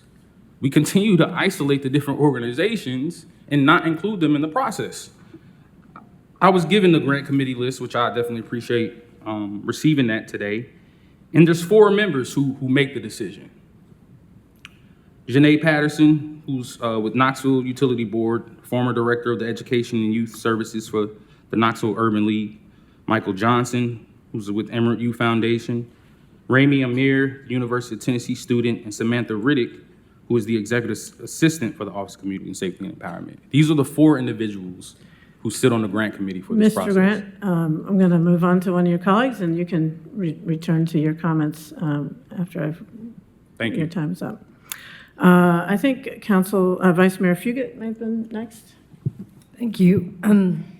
Just to respond to what Councilman Grant said, yes, there were findings, and yes, there are things that have to be dealt with, and I appreciate the fact that you are speaking to that tonight.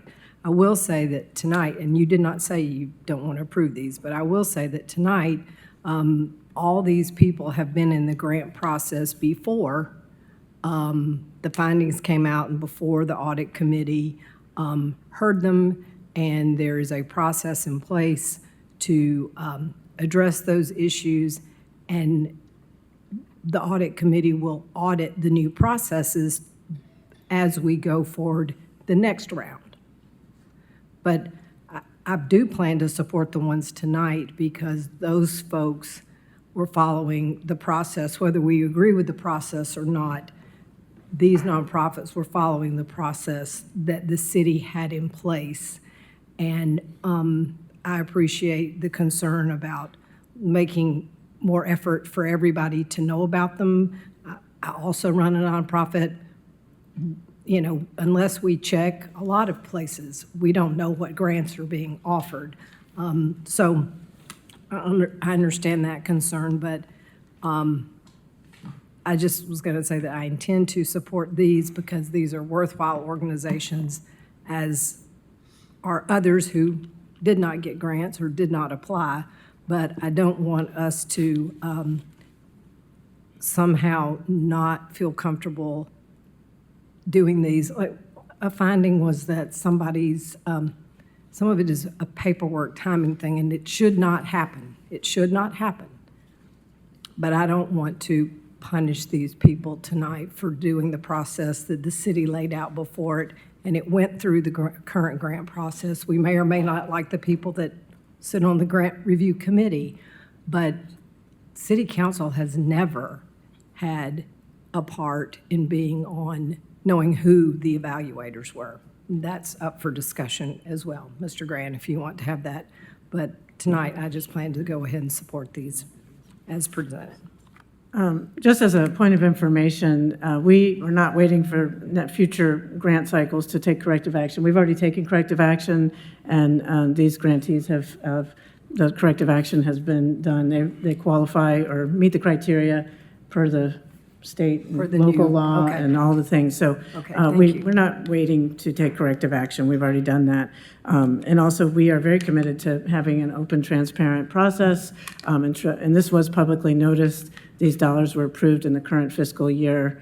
And, you know, we also are going to be, at your suggestion, having a workshop all about grants on April 23rd, I believe. And welcome your input on how we can streamline. I agree. I'd rather have all the grants, you know, not spread out necessarily. I think there's a lot of suggestions that we can hear from you all that can help us improve the process. I do hope you'll approve this tonight, because our processes may need improvements and tweaking, but you know, these people have followed the rules as we set forth, and happened before many of you became, you know, joined council. And so we want to hear your thoughts on how to keep improving them on April 23rd, and, you know, before that as well. But I'll turn it back over to Councilmember Helsley, who, Councilmember Parker. Thank you, Mayor. I did want to echo some issues raised by Councilman Grant, because I was also at that audit committee meeting, and not only concerned about the findings in the audit, but the discussion around the type of culture that we need to build in our city.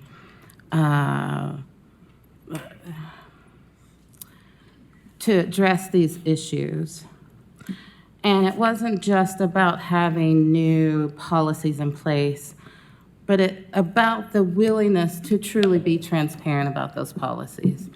And even in that meeting, you know, when we were discussing, you know, the city's current policies around grants for nonprofits, and whether, you know, the Cash App could be used as a payment, those policies were not, you know, given over immediately.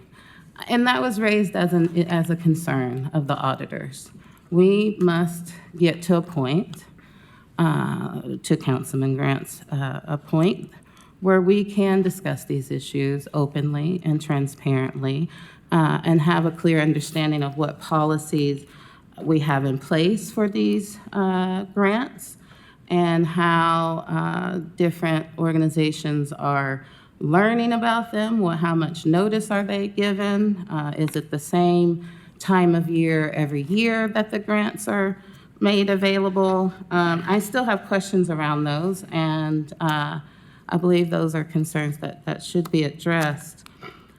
I also had another question, though, about how the funds can be used, and this is a question I raised at the budget retreat, but still have not got an answer to it. But I'm concerned about this identifier for Opportunity Youth that says must be a member of or associated with an active crew, group, or gang. And for me, that can mean so many things. So I'm hoping to get a clarity from the city on how you are defining an active crew, group, or gang. Ms. Middlebrook? Yeah, and I think law enforcement partners can give a little more definition around the definition of the firm definition of a crew, group, or gang. But I want to clarify that that is not a requirement for identification as an opportunity youth. There are several indicators that can be indicators for opportunity youth. One of them is association with a crew, group, or gang, and some folks self-identify that way. Another is disconnection from school or work, having been a crime victim or And I'm gonna from a family member or interrupt you. friend, and so it's only one indicator. Right. But I'll pass it off to. Thank you. To, Just because I have limited to talk time. about. Chief Noel, could you speak to how law enforcement defines those things, or? I apologize. Could you repeat the question? How you define an active crew, group, or gang? So how I would define a gang is a group of people that operate together to commit crimes or engage in criminal activity. And what's an active crew? A group of people who collectively work together. A crew, gang, it's all the same thing. It's a group of people who collectively work together to commit a criminal activity. So the group or gang would have been found criminally connected to a crime. That actual gang would be connected to a crime in our city. For what purpose? I don't understand what you're asking. For the purpose of this grant program, but also for Project TLC, we are. TLC has nothing to do with gang activity. I will follow up with you with the budget retreat conversation. That's when this first came up, was around discussion of Project TLZ zones and the discussion of how these opportunity youth were being identified. And in our grant packet, we have this definition of member of or associated with an active crew, group, or gang. TLC, though, TLC is a place-based strategy. We may be having a little confused with some of the nomenclature here, but TLC is a place-based strategy, and it has nothing to do with individual gangs or connecting individual gang members to crimes. Okay, thank you. Ms. Parker, we'll go to some of your colleagues whose lights are on and can come back to you. Yeah, my time is up, but I just need an answer to the question. And it doesn't have to happen at this time. If it is simply a group of individuals engaged in criminal activity, my next question would be is how do you know they're engaged in criminal activity? Okay, Have well, they been convicted of a crime? Thank you. Thank you, Ms. Thank Parker. you. And just as a point of information, as Ms. Middlebrook said, that is not only factor in how they decide how to, which is the item before you, is the grants to help these youth. Okay, so I think Councilmember Helsley was next, or did you? Councilmember Adams. Thanks. I wanted to speak to Councilman Grant's comments, mainly about the idea that we expected not to see any more grants come before us until a much later date, which we were told at that February meeting. Seeing what has happened since then to now, I think this is the third round of grants that we've seen. So I'm left to assume that my question and comment at that point was about that specific, and I cannot remember the name of it at this point, but that specific opportunity and not these successive ones. I'm agreeing with you in the sense that there are multiple opportunities that it gets very confusing in terms of how much money has been allocated to a particular entity, when are the opportunities, when will there be future opportunities, and I think that I would like to make a request now for our April 23rd workshop that is focused on grants, if it is at all possible to have a calendar that tells us, or a list that shows all of the opportunities that become available to help us navigate this. I feel like that would be a good tool to have. One other thing, and this is because of what Mr. Robinson said, who spoke not against, but, and that is to help alert the nonprofits and the agencies that can be eligible for these opportunities.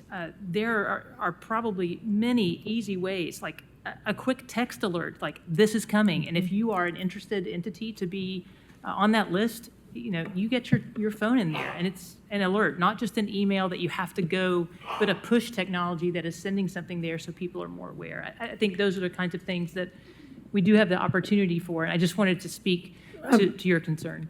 Councilmember Adams, I've got good news. It's already The happening? grant calendar is already on the website. Great.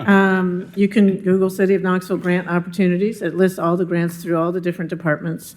And, we do our best to get these out. There's a lot of channels, a lot of noise, a lot of slop out there, and sometimes it just gets lost in the shuffle. But council members could be great, to amplify those messages. We'll get them to you, and then you get them out, and that's 9 more ways to hear those voices heard. But we do have a calendar. It is also on the website. We also send news releases, so the media and anyone who gets our news releases is aware of every grant opportunity in time for, when the applications are due, when there's opportunities to meet with staff to understand how to apply, what the criteria are. And just so you know, at one point we had all the grants in one, the community agency grants were the main thing, and it was all one time of year. But one of the reasons that at the time, it seemed like a good idea to have more opportunities. People would come up in March or July and be like, hey, we have this great program to, help engage kids during the summer, but we didn't apply back in January. We didn't know about it because we're new or fledgling or whatever. And we had no grant programs that were available in those middle, besides that one annual calendar. So it's a classic, like, today's solutions can be tomorrow's, not problems, but just sort of areas of confusion. So we want to keep improving and getting the word out, and maybe consolidating that some would be better. I'm not sure if consolidating is the right thing. If it's amplification, it may be all of the above. But I recognize that there are people who are not getting the word that need to get the word, and that there is some blurriness around all the different opportunities. I didn't know about that particular list, so whoever can text it to me immediately, I'll get it. We'll send it out to all council members on an email. But I would like that to be part of our workshop, just some education there in terms of what those opportunities are. Yeah, Ms. Farley's going to send you guys the links. Thank you. I don't know who was next, Mr. Thomas or Mr. Grant? Mr. Thomas, you haven't spoken yet on this item, so then we'll go back to Mr. Grant. And simply great news about the calendar. It's good. And I simply wanted to say that Councilperson Grant's got a lot of experience in the nonprofit world, and his points are well taken. And I think we will have a really good opportunity at this workshop, which we did a poll among the council people, and this one got a priority of action. So I'm hoping that we can really get a lot of these issues discussed and addressed at that workshop. But I just want to say I appreciate your bringing this to our attention, and you make some really good points, and we look forward to kind of digging into this. Thank you. Councilmember Grant. Yeah, I just want to take note. When you look at the 13 grants, 10 of them are in my district. I want us to be mindful of that. 10 of these organizations are in District 6. And so, I'm not up here, making statements just based off my own accord, right? There's community members who have these concerns. There's community members who don't have the voices or the platforms, or maybe even tired of showing up to council if they feel like it's going to be passed anyway. Those are the unspoken truths that aren't said. And so we have to do better. We keep saying, we know we got to fix this. We know we got to fix this. And I know we do got to fix this. But it's not fair to the organizations who are on on these applications, who are receiving the funding, to have to feel like they're being criticized because our processes aren't what they need to be. So to say, they expect it, that's another thing that I'm confused. It's like, well, we need to approve this because they're expecting it. Well, how are they expecting it? And as council members, we haven't voted on it. What are we up here for? if we don't have our own opinions and we can't take the feedback from our constituents and bring it here. We have to do better. I mean, I'm not opposing them. I just want to make note that we understand that we have to do better. And I would like to ask right now on the record, are there any grants coming before us before April 23rd? Ms. Middlebrook, I think this is the last from your department for this season. Is that, can you clarify?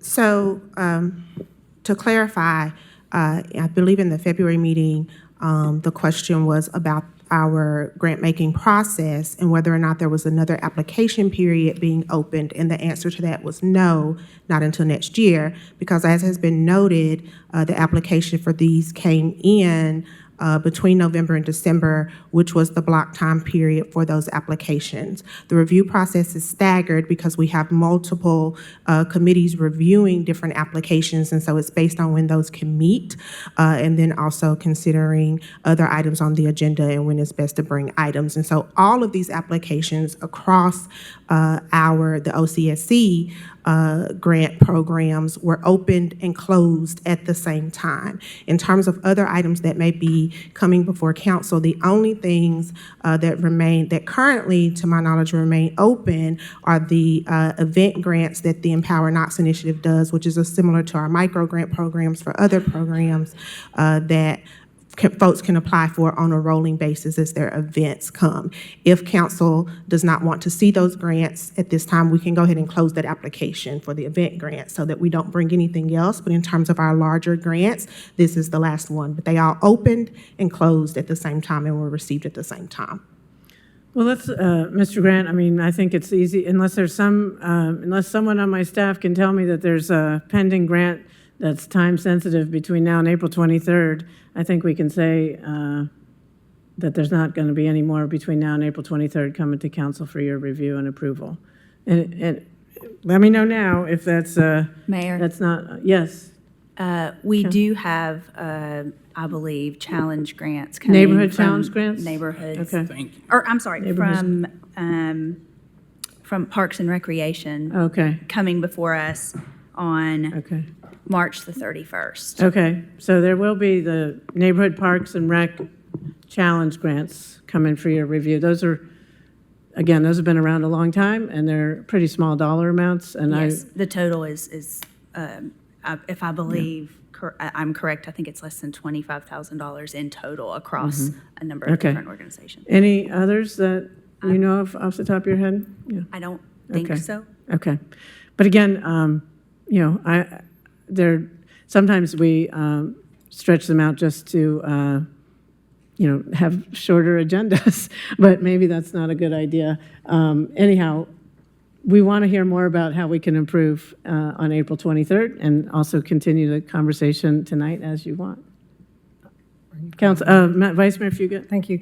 I would just respectfully request that if you find, after you get in your offices tomorrow, and what you did not know off the top of your head tonight, you find that there is another one coming to us before April, please let us know. Will do. And otherwise, I look forward to a very robust workshop on April 23rd, because this is new to, it's a lot of grants. The city gives away a lot of community grant money, and so look forward to discussing all our processes. And with Thank that, you. I'll Okay, see anybody seeing else. no other lights on, the motion on the floor is to approve this item 12F. All those in favor, please say aye. Aye. Any opposed? Opposed. Motion carries 8-1. Next item, please.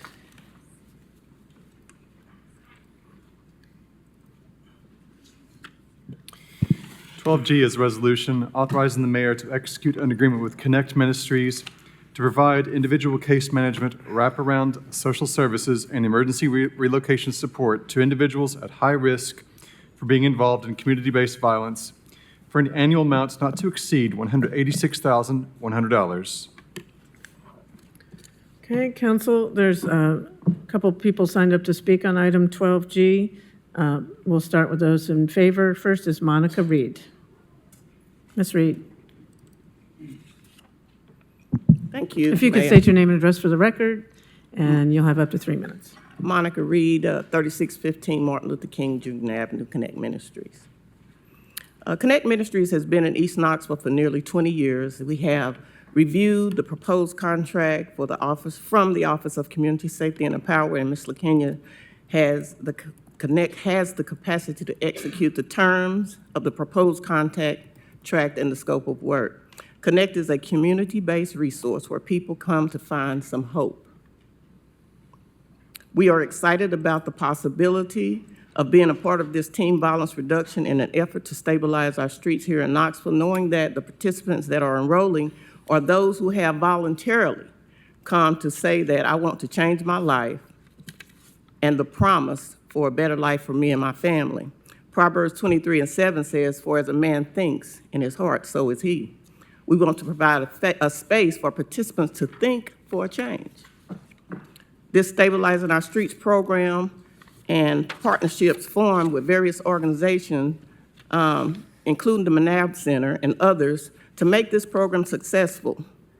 Thanks to the structure laid out by Ms. Middlebrook and her office, designed to allow participants to change their thinking in order to change their lives and the lives of their families.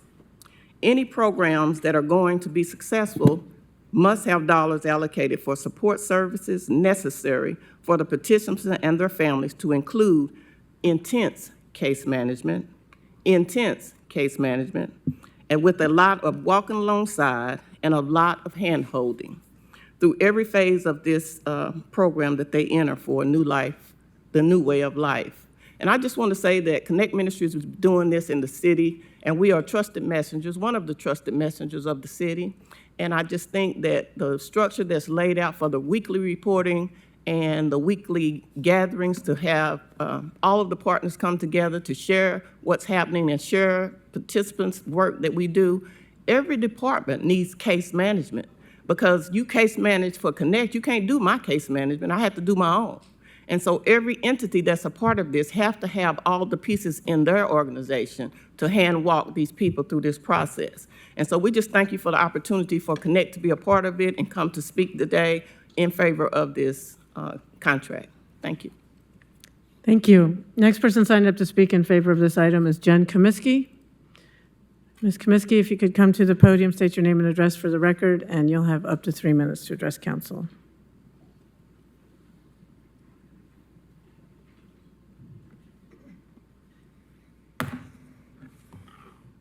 Hey, my name is Jen Comiskey. I live at 504 Irwin, 37849. I'm the Executive Director of Community Mediation Center here in Knoxville, and we work with courts, families, and community partners to help people resolve conflict in a constructive and accessible way, and we've been doing so since 1994. But I'm not here tonight to speak about my organization. I'm here to speak in support of Connect Ministries. I've gotten to know their work through my involvement in the Violence Reduction Provider Network, where organizations meet weekly to brainstorm ways to provide wraparound services to individuals and families who are facing serious challenges. And week after week, I see Connect Ministries showing up in very real and practical ways. They're not just talking about solutions, they're actively helping people navigate housing instability, find employment, and rebuild their lives post-incarceration. They really do meet people where they are and provide support that seems really grounded and really responsive. And so what has really stood out to me is the way that their team approaches this work.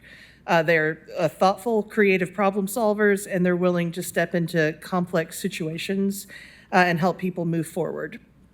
They're doing the kinds of hands-on relationship-based work that makes a real difference, even when it's not always easy to measure.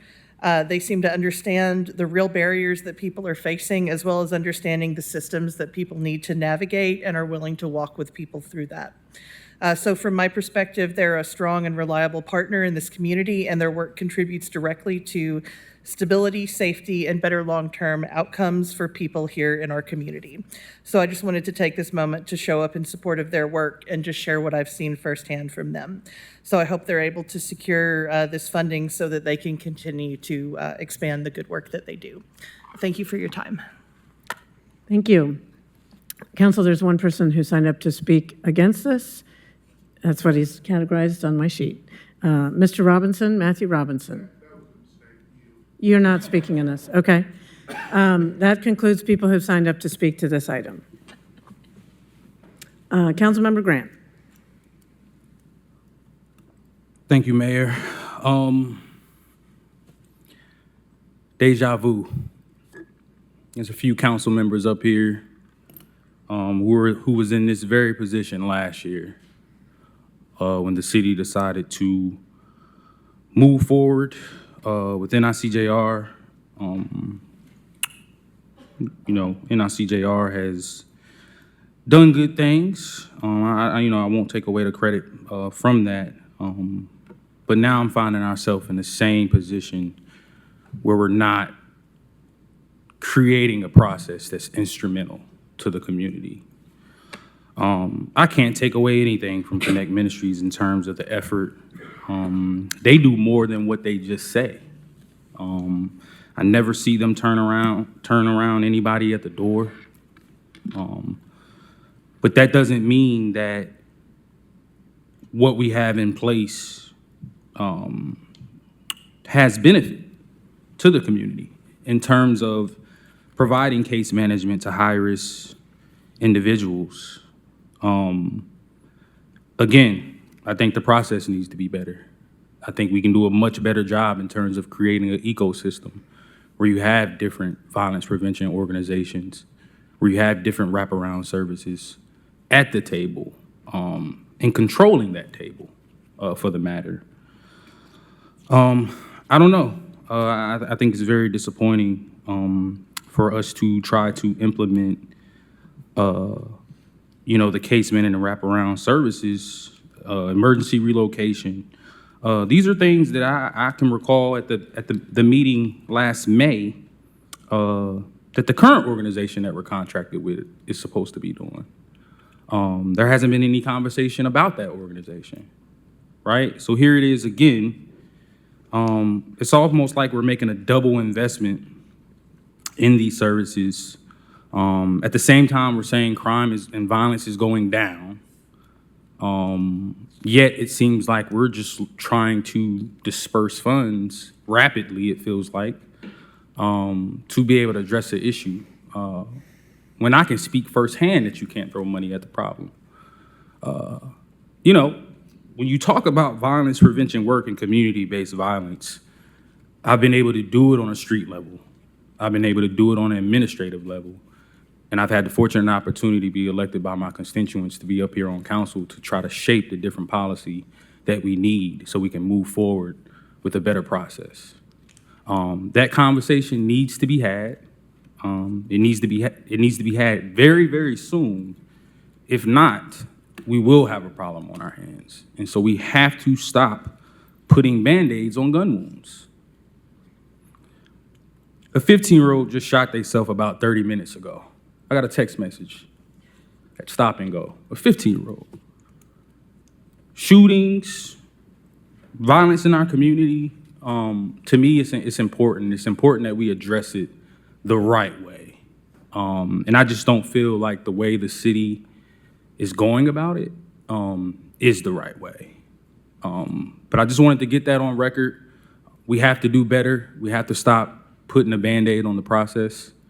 And if not, it's going to be detrimental to us as a city.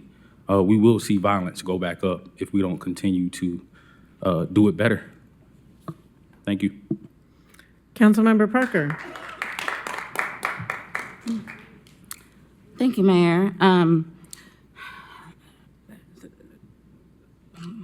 We are learning more about these grant processes than we had previously, and I appreciate the additional information.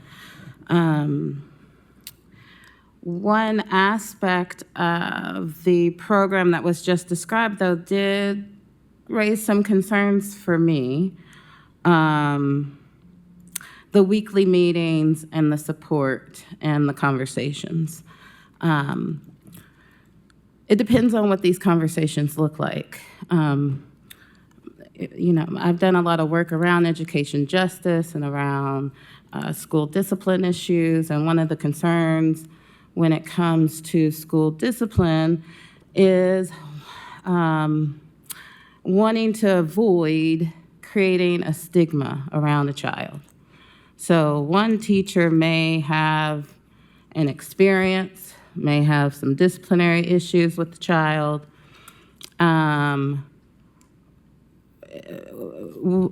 What we want to avoid is a situation where that teacher then is a third grade teacher. Now they're gossiping with the fourth grade teacher.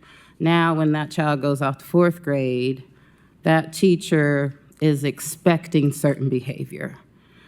And it almost creates this stigma or the student gets labeled and potentially doesn't get that fair chance.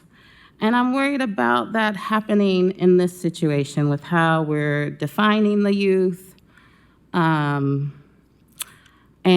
what kind of confidentiality and privacy are we adhering to as they are given access to various services and forms of therapy.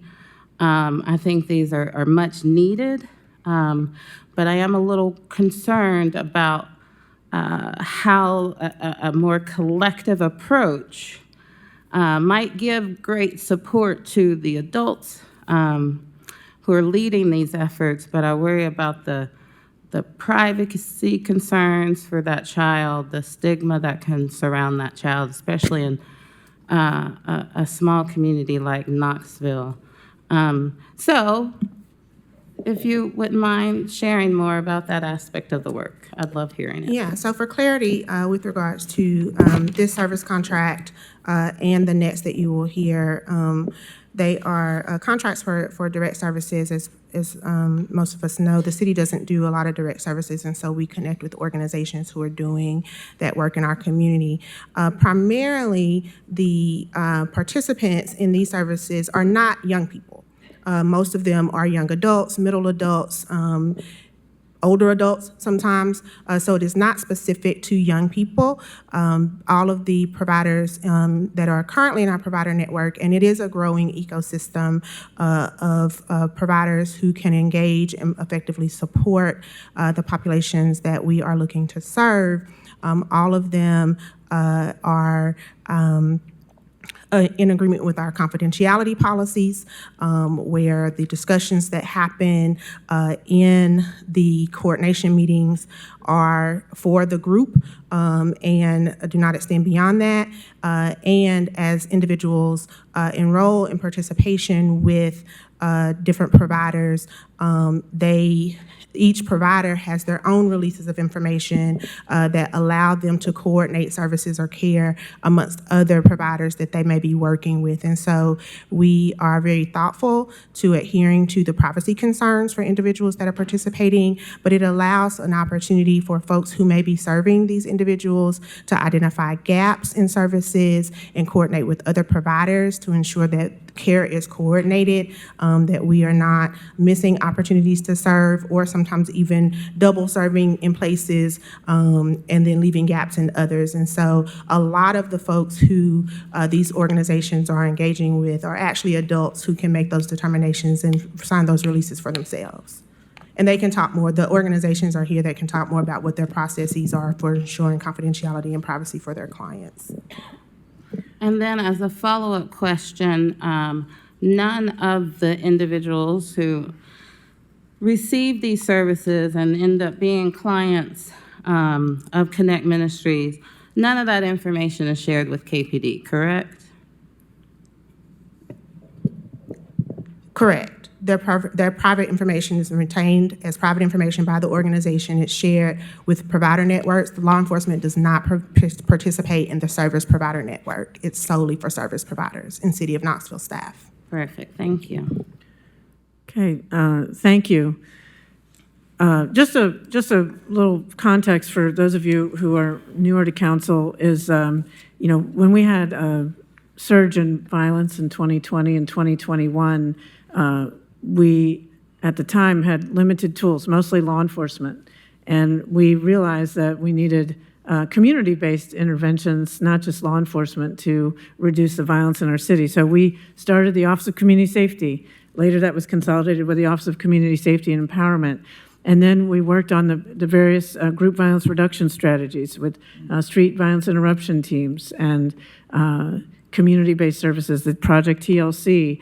But the one thing that has been taken some time to develop and mature is the sticks are the easy part. We catch you, we prosecute, put you in jail if you're guilty of a crime. So when we identify people who are at risk of committing violence or being a victim of violence, we want them to not just have a stick, but a carrot. And these item 12G and H are those carrots. So we can say, you want to get out of a life of crime, but you need a safe place to go because you feel vulnerable in your current house, or maybe you're unhoused. This provider can help you with that. You've been involved in illegal activities because you're short on money. Connect can maybe get you help with rent, help with job training, to those sorts of things. So it's not just like stop doing this or else you're either gonna face criminal prosecution. We wanted to offer those carrots. So the item 12G is the Connect Ministry case management to help people with these wraparound social services. And then the next item is help with cognitive behavioral therapy and other things. And they're both contracts that are invoiced and they're up to amount that you're approving tonight. So it's not like we just hand them over the money. They'll receive referrals and then bill the city based on the amount of money available per these agreements that you're considering tonight. Councilmember Grant. Got a question and a couple statements. For Director Middlebrook, can you define case management for me? And then can you define life coaching? And can you distinguish the difference between the two? So life coaching involves directed services that could mirror in some regards case management, but it's much more broad. So your life coaches are typically engaging with individuals multiple times a week, having at least one in-person contact with them, and they are helping to connect them to resources and services that they may need. But sometimes it is not even connecting to resources and services. Sometimes it's just being a listening ear. It's being a safe place. It's being somewhere that they can build relationship and connection in a meaningful way that helps them feel more comfortable engaging services. And a lot of times the life coaches actually walk alongside them to engage with other service providers. So one example that I can give is that life coaches for Knoxville Peace, this has been mentioned earlier, have actually taken individuals to Connect Ministries to engage in services that Connect Ministries may have because they know that those individuals may not necessarily walk through the door on their own. The case managers really help to assess what the needs are, identify kind of a holistic approach to their needs, and then help them engage the services that they may need. So it may be employment services, it may be housing, et cetera. And so the two things work together. And then, as I mentioned, the third piece that will come before you in just a few minutes also works with that in allowing opportunities for individuals to engage the therapeutic and mental health services that they may need to be supported and effective in participating in some of the other services. And so the life coaches kind of walk alongside them in all of those aspects, whereas the case managers through Connect would be hyper-focused on meeting some of those needs that are identified that their services can address. So that's pretty much the same thing.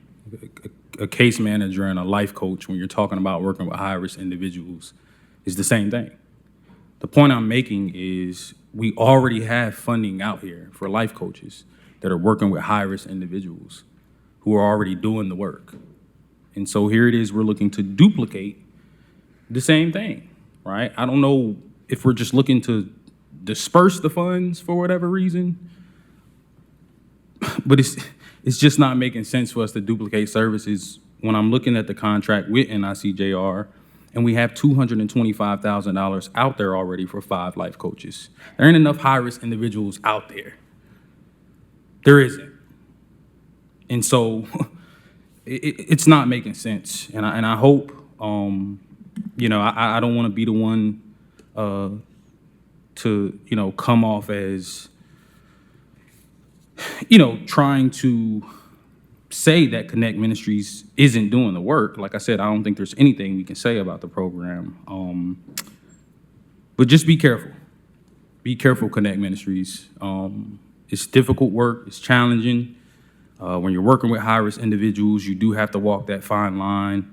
You know, when it comes to the safety of these individuals, providing certain information to law enforcement or to the city can be detrimental for those individuals.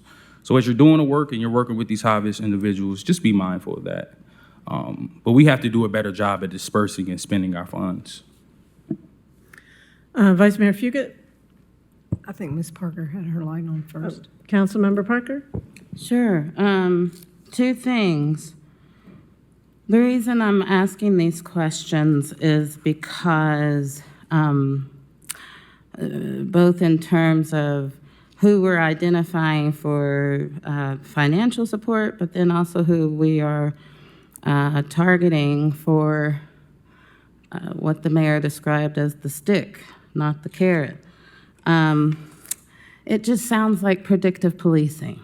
So I'm trying to get a sense of, are we doing predictive policing, and how are we, you know, identifying people who could potentially be a victim of a crime or who could potentially commit a crime? And so that's why I keep asking those questions. Councilmember Grant just stated that there are not that many high-risk individuals in our community, but when we have such broad definitions, a lot of people can fit into that definition of who might be considered a high-risk individual, and then, you know, what stigma then is attached not only to that individual but to a community. For the Knoxville Peace Group was brought up in the NICJR contract, and I wanted to ask, I thought that was a short 6-month contract. Was it a year-long contract? Is that contract not expired? It's a year-long contract. Yeah. So it has a few more months on the contract now? Yes. Do we have any idea what comes next? Because my understanding was that Knoxville Peace. Yeah, I believe NICJR, as we asked them, is coming to offer training to anyone who's willing to get more training. I can't remember. It was like what's the name of it? Anyhow, to other entities. Again, we're trying to have an ecosystem of community supportive services to stop people from being violent. And let's say we serve someone who, instead of 99% likely to commit violence, they're at 95%, that would still be helpful. Maybe someone gets access to job training, to mental health services or housing, and then they're at less risk of being a victim or committing violence. I think it's a good problem to have, that we are a less violent city today than we were 5 years ago, and I think that's a credit to the Office of Community Safety and all the many people who have been part of developing this ecosystem of community services. I think for every dollar we invest in community organizations like Connect Ministry and some of the grants that you all approved last agenda item, helps us be a safer city. I think, you know, you can look at our crime statistics. I think that's credit to KPD, but I also think it's credit to these community-based organizations that we don't just have an absence of violence, we have a presence of peace, and that's what this is about. Well, my assessing what the outcomes of these efforts should be an ongoing process, and I do not believe we've talked about the data really since a lot of these programs and efforts began. And since then, I've heard, you know, we're starting to see different victims of gun violence in our community, rather than the demographics that we were largely seeing 5 years ago. And so that tells me that it's time to reassess and to see where the needs are currently. But if we simply just keep doing the same thing and we just assume certain neighborhoods are where the violence is going to happen and certain people are going to be the people who commit the violence, even though we're seeing those numbers shift and we're seeing other demographics committing the violence, that's when we start to see a bias form and we start to see the racial profiling, and we start to see the stigma forming. And so that's why I'm asking these questions. If we see data shifting, we see violence is down, we see other demographics committing the violence, and needing those supports as well, it's time to have a conversation about where we're focusing our efforts. Vice Mayor Fugit. Thank you. I move that we approve.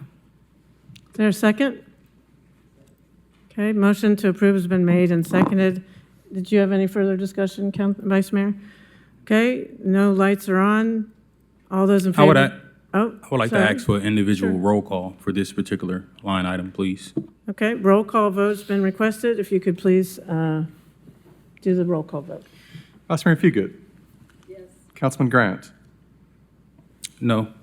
Councilman Helsley. Yes. Councilman Honeycutt. Yes. Councilman Lloyd. No. Councilwoman Parker. Yes.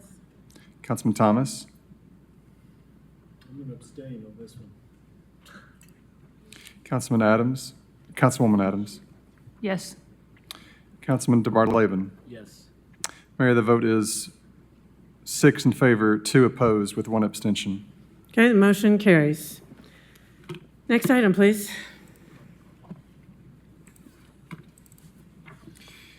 11H is a resolution authorizing the mayor to execute an agreement with the Helen Ross McNabb Center Incorporated to provide individual and group therapy to individuals identified as being at high risk for involvement in community-based violence and enrolled in outreach and/or life coaching for an annual amount not to exceed $121,000. Okay, council, we have 2 people signed up, 1 in favor, 1 against. We'll start with a person signed up in favor of item 12H, Candace Allen.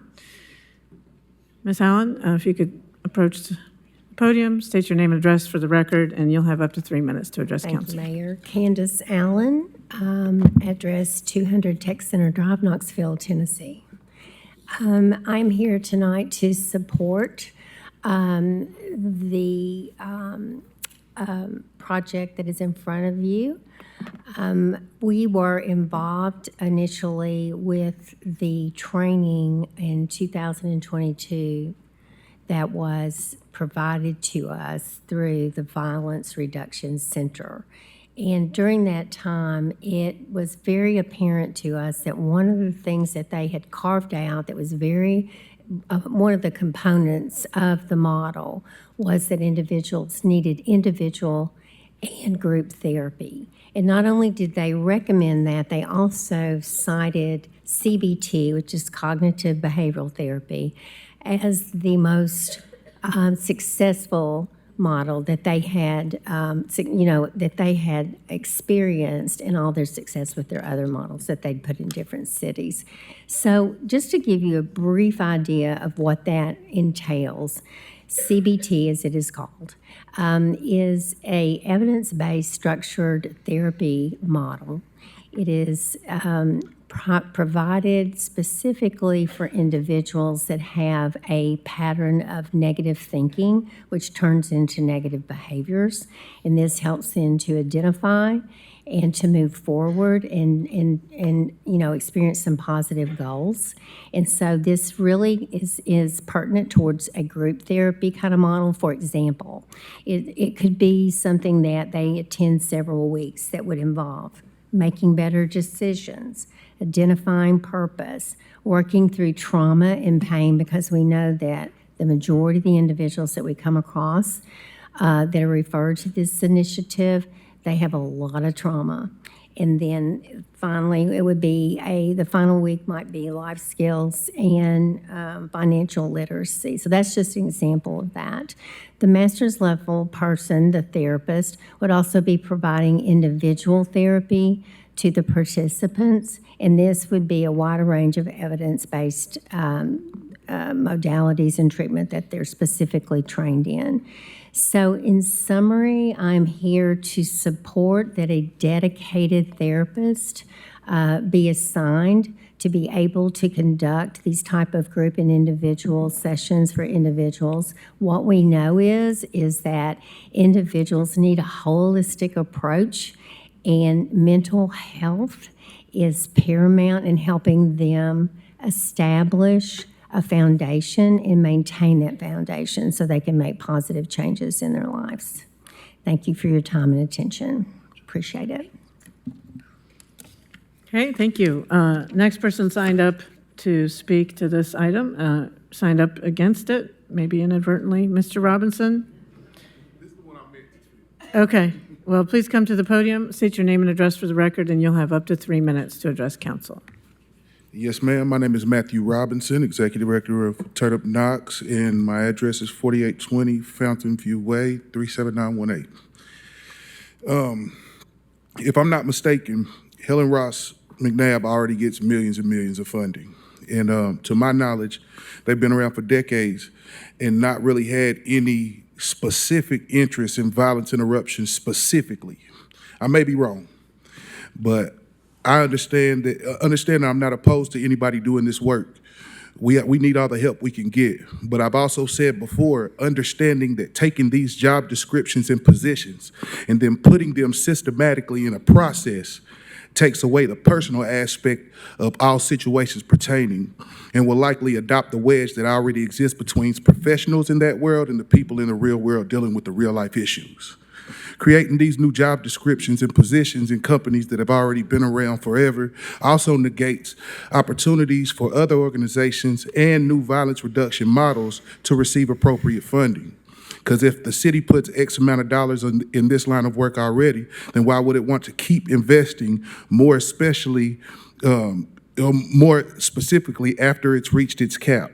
I also personally think that this specific line gives premise to a perception that the city's current model is not working and is as successful as was promised. Because if so, why would they feel the need to implement all these new different job positions in these companies that have already been around for decades?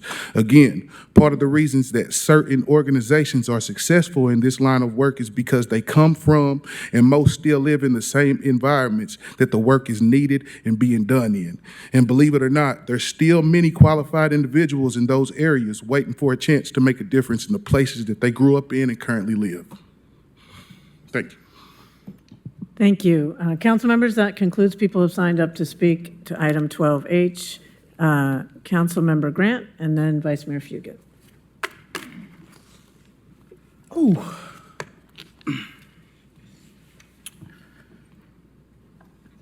I mean, I have to echo some of the things that Mr. Robinson said.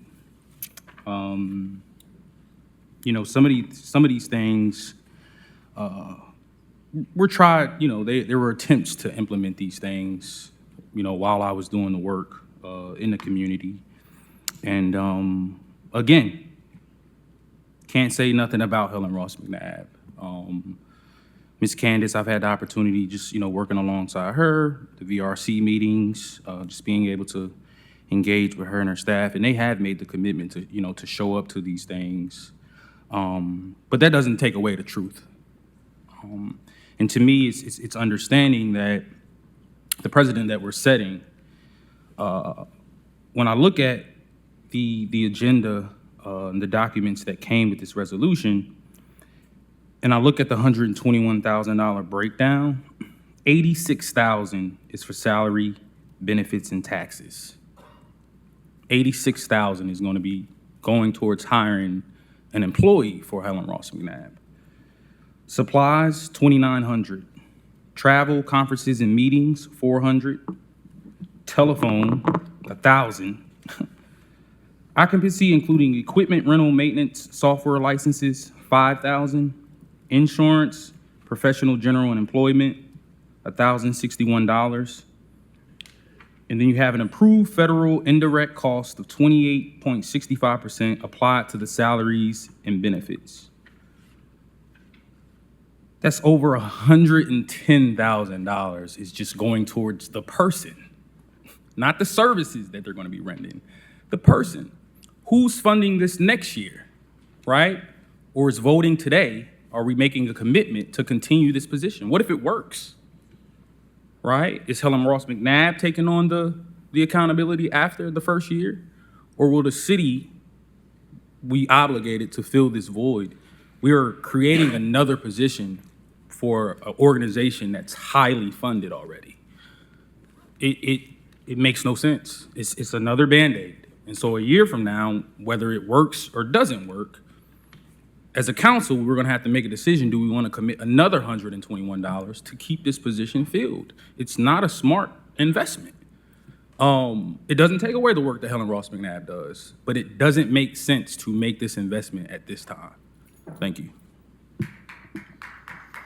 Vice Mayor Fugit. Thank you. I make a motion to approve because we aren't supposed to enter into debate on items until there's a motion on the floor. So I make a motion to approve.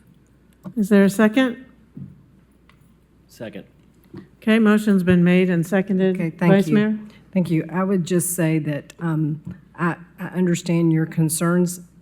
I would just say that if the service is therapy, then the therapist is the service.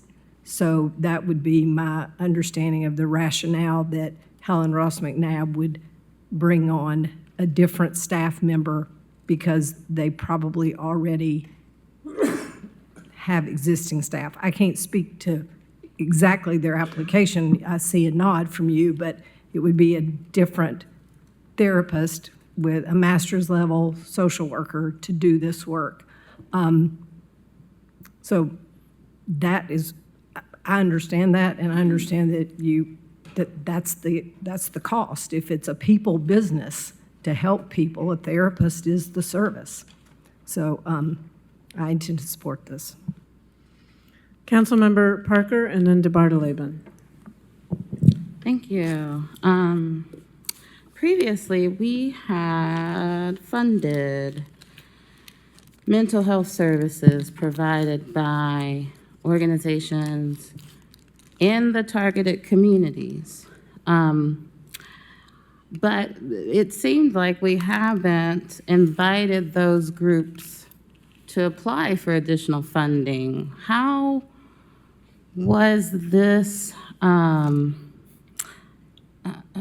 grant agreement developed? Did they apply for an open grant process, or what was it? Ms. Middlebrook, first of all, it's not a grant, it's an agreement. So Ms. Middlebrook, could you speak to that, please?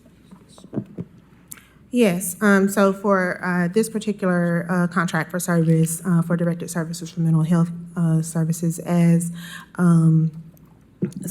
Allen mentioned in her remarks, Helen Ross McNabb has been a partner with us in this work and has kind of walked through the development of the plan and understanding the initiatives, and has worked alongside existing partners in the space for quite some time. And so that was the determining factor, that they were already in the space and existing and working well with partners in the space and have the capacity to manage the contract and provide the supports and services surrounding the individual that would be needed to effectively serve them.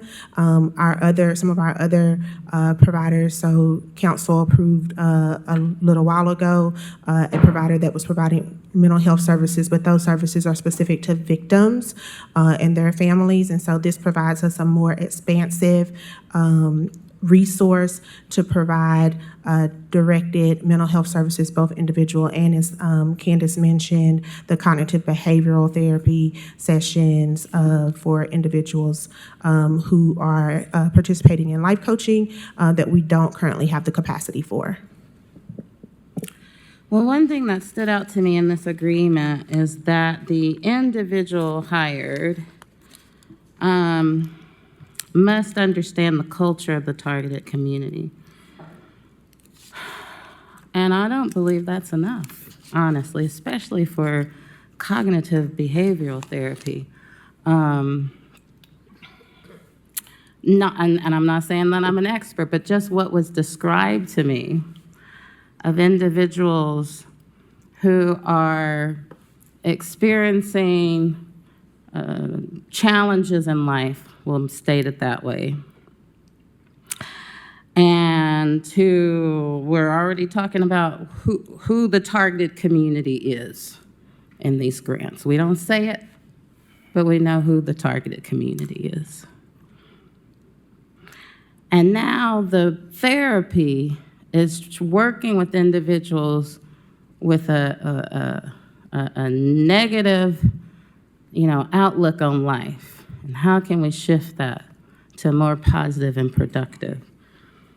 I'm gonna tell you, without being an expert in this, you will have much more success with someone who is a part of the targeted community, not just someone who understands the culture of the targeted community. I'll let you speak. What would you like to say? No, I was going to let you go ahead with your time, and then I can answer. I don't want to cut into your time. Okay. So that was one concern that I had, because several years ago now, there was almost like a pitch competition that was held by the city to bring forward community organizations who are offering mental health services to compete for funding from the city and present on their various services. And I don't know if all of those have continued, especially without support, but I do know some of them have continued. And so we have those mental health services within the community. And I imagine, especially for a contract like this, where we are fully paying for an additional staff member, many of these other organizations that are also engaged in mental health support, but are already located in the targeted community, they don't have to understand the culture of, they're already in the community. Those are the ones who should be getting these funds to provide these services, in my opinion. Councilmember DeBartolome. I want to thank Mr. Robinson for his comments, and also Councilman Grant. I think that community work done by people within a community is invaluable. It's irreplaceable, it's important. But I also think that therapy is very important. Changed my own life, saved my friend's life. And it is health work, mental health work of a different sort. And I think the fact that we just had these grant stuff come before us, which we're struggling with some process on, for community groups, and then had this for this type of master's level professional group, demonstrates that it's not an either or, but that we are trying to serve both ways. And so I fully support having a professional therapist active in our community. Thank you. Thank you, Councilmember Honeycutt, and then Grant. I want Commissioner Grant to understand and appreciate that I'm in full support of his efforts over the next year to evaluate our grant process, evaluate the Office of Community Safety and Empowerment and how these funds are distributed in terms of violence interruption. I think you've started an important conversation, and I'm totally on board and excited to be part of that over the next year, and so that this time next year, we hopefully have an alternative structure or something, an alternative plan that everyone can buy into and be on board with. I do think that, similar to the last thing, and to Councilman DeBartolome's point, until there is an alternative in place, it feels like that these processes were started months ago, and these organizations were already working in the space, and so supporting them tonight doesn't, in my mind, take away from the fact that the community, the conversation that we have started because of you and that we are committed to. And so it's not an either or situation to me. And I'm appreciative of the conversation that's happening tonight. And I look forward to how this is going to evolve so that next November, when, you know, these grants are applied for and whatever process that takes, you know, it does look different and it is more transparent and it is part of a new process. But that doesn't deter from the process that these people have gone through and the work they're doing currently. And so I don't think it's an either or situation, and I'll sort of plan to vote that way. Councilmember Grant. Yeah, I mean, and I appreciate the feedback. Always open to it. Just kind of want to address some of the things that Vice Mayor said in terms of the spending and actually hiring this person. Mental health definitely plays a role when you're working with high-risk individuals. You know, mental health is definitely important. Being a military veteran, being a person who's been shot himself, right? I've gone through it. And so to Councilman Parker's point, to Mr. Robertson's point, it's different. It's different. And I understand it. I've been in it. I've lived it. I understand this work. And so, you know, when you look at the $121,000, there's not $121,000 worth of mental health services needed for these high-risk individuals. There isn't. And I'll go on record and say that. Because you already have organizations out here building the relationships with these high-risk individuals. And you have your East Tennessee mental health, right? You have therapists who, you know, in my previous profession, I was able to build a relationship with and say, hey, can you sit down and work with this individual $60, $70 a session, right? That's why as an organization, we had that type of service within our budget. To create a whole nother position and to dish out $121,000 in 12 months, what we're saying is there $10,000 a month worth of mental health services that's going to be put out there? No, there isn't. And so I just want to be mindful of how we spend, right? To Councilman Honeycutt's point, we're going to be right back here a year from now. Helen Ross McNabb is going to come back and say, hey, this worked or didn't or whatever it may be. And we can say we can face that battle when we get there, but what position are we putting them in, right? Are we already committing to a yearly commitment of $121,000 if this position works? Or is Helen Ross McNabb going to have to fit the bill to keep this going? And so again, Band-Aid on a gun wound is what I feel like. I'll stand on that, and I appreciate the open-mindedness moving forward. And I hope we can apply that while we're making decisions up here. And support comes with votes, right? I hope we all understand that. I appreciate everything that we're doing up here, but support comes with votes. And votes are what create the change that we need to move forward so we can have better process. Thank you.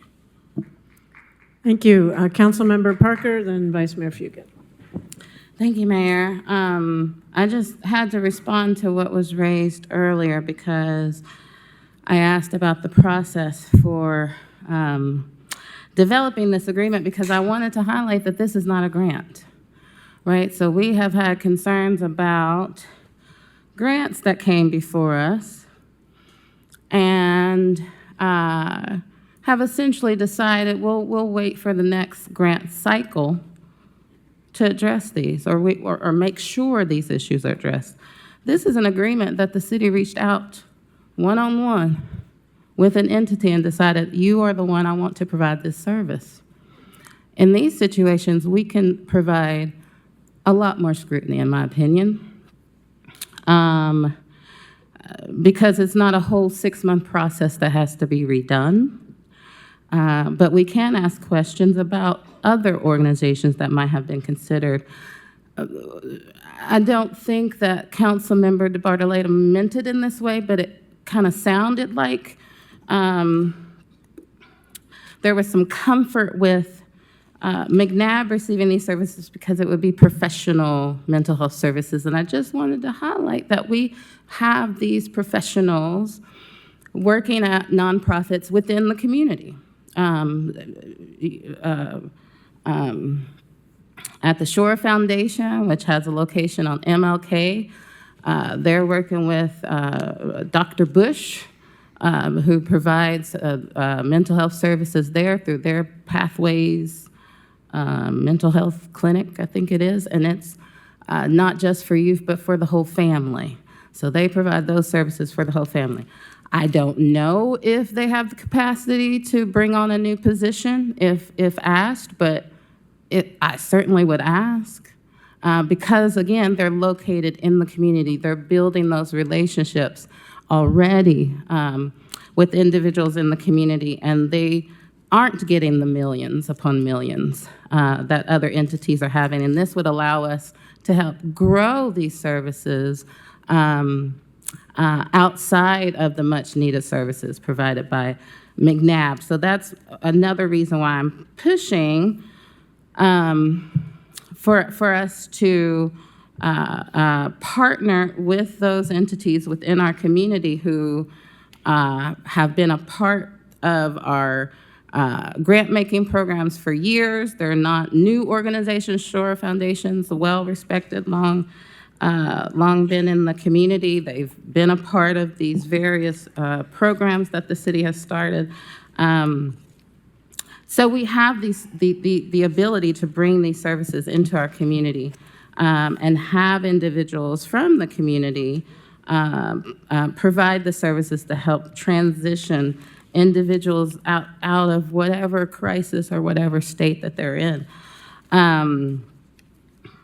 What else did I want to highlight?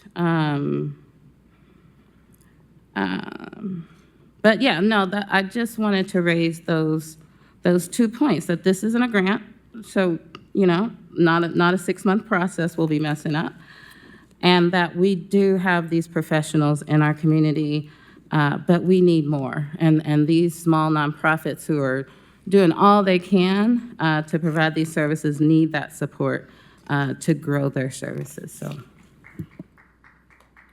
Okay, seeing no further lights on, all those in favor, please say aye. Any opposed? Okay, 6-3, motion carries. Okay, next item, please.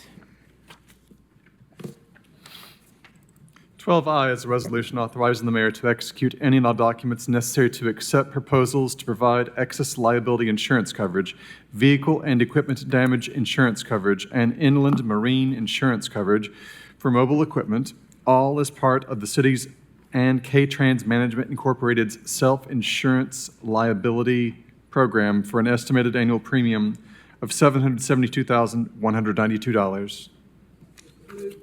Motion made to approve and seconded. Any questions or discussions? Seeing none, all those in favor, please say aye. Any opposed? Motion carries. 12J is a resolution authorizing the mayor to amend the contract with Design and Construction Services Incorporated for the Knoxville Urban Wilderness Gateway Park James White Pavilion project, increasing the contract amount by $19,821.13 for a new total contract amount not to exceed $4,779,022.67. Motion made to approve and seconded. Any questions or discussion? Seeing none, all those in favor, please say aye. Any opposed? Motion carries. 12K is a resolution authorizing the mayor to execute an agreement with Alta Planning Design Incorporated to provide professional consulting services for the 2026 Vision Zero Action Plan update in an amount not to exceed $158,596. Motion made to approve and seconded. Any questions or discussion? Seeing none, all those in favor, please say aye. Any opposed? Motion carries. 12L is a resolution authorizing the mayor to execute an agreement with Canon Canon LLC to provide professional design services for the Tazewell Pike and Beverly Road Intersection Improvements Project in an amount not to exceed $153,240. Motion to approve. Motion made to approve and seconded. We have one person signed up to speak on this item in opposition. Mary Ann Garner, if you would come to the podium, state your name and address for the record. You'll have up to 3 minutes to address council. Yes, thank you, Mayor and Councilman. Mary Ann Garner, 925 Cherokee Boulevard. I obviously am not against safety, and Tazewell Pike is a state road, and Beverly Road is a city road. Safety on any road, city, county, state, or federal, is what we all want. However, I'm opposed to approve this resolution tonight, as I have spoken with the director of TDOT in the region that includes Knox County, and she has not been approached about the state helping with this project. I oppose $158,000 or $153,000 being spent for a study that has until December 31st, 2027 to be completed, when this obviously has been a problem, according to everybody I've spoken with, including Matthew and Nathan, for over 20 years. I really don't see the urgency in having this study started when state, county, city, feds can sit down together and go over this.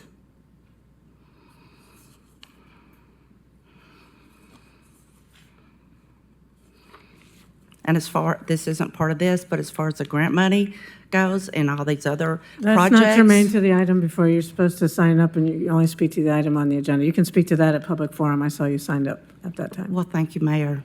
You're welcome.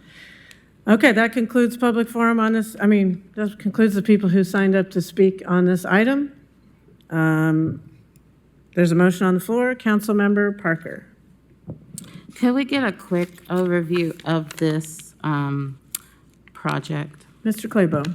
Sure, I'd be happy to talk to that. Tom Claybo, Engineering Director. So this project it's a contract for a design for a traffic signal at Tazewell Pike at Beverly Road. That intersection, the city, when we receive requests for new traffic signals, we have a traffic signal index that we look at. So you got to keep in mind, not every intersection meets the criteria for a traffic signal. So it's got to meet certain criteria that there's standards out there that it's got to meet. But if it does meet those, we analyze it for crash data and for traffic volumes. And then we have a system in place where we prioritize those based on those. The list currently has 33 different signalized intersections on it. This intersection's number 5 on that list.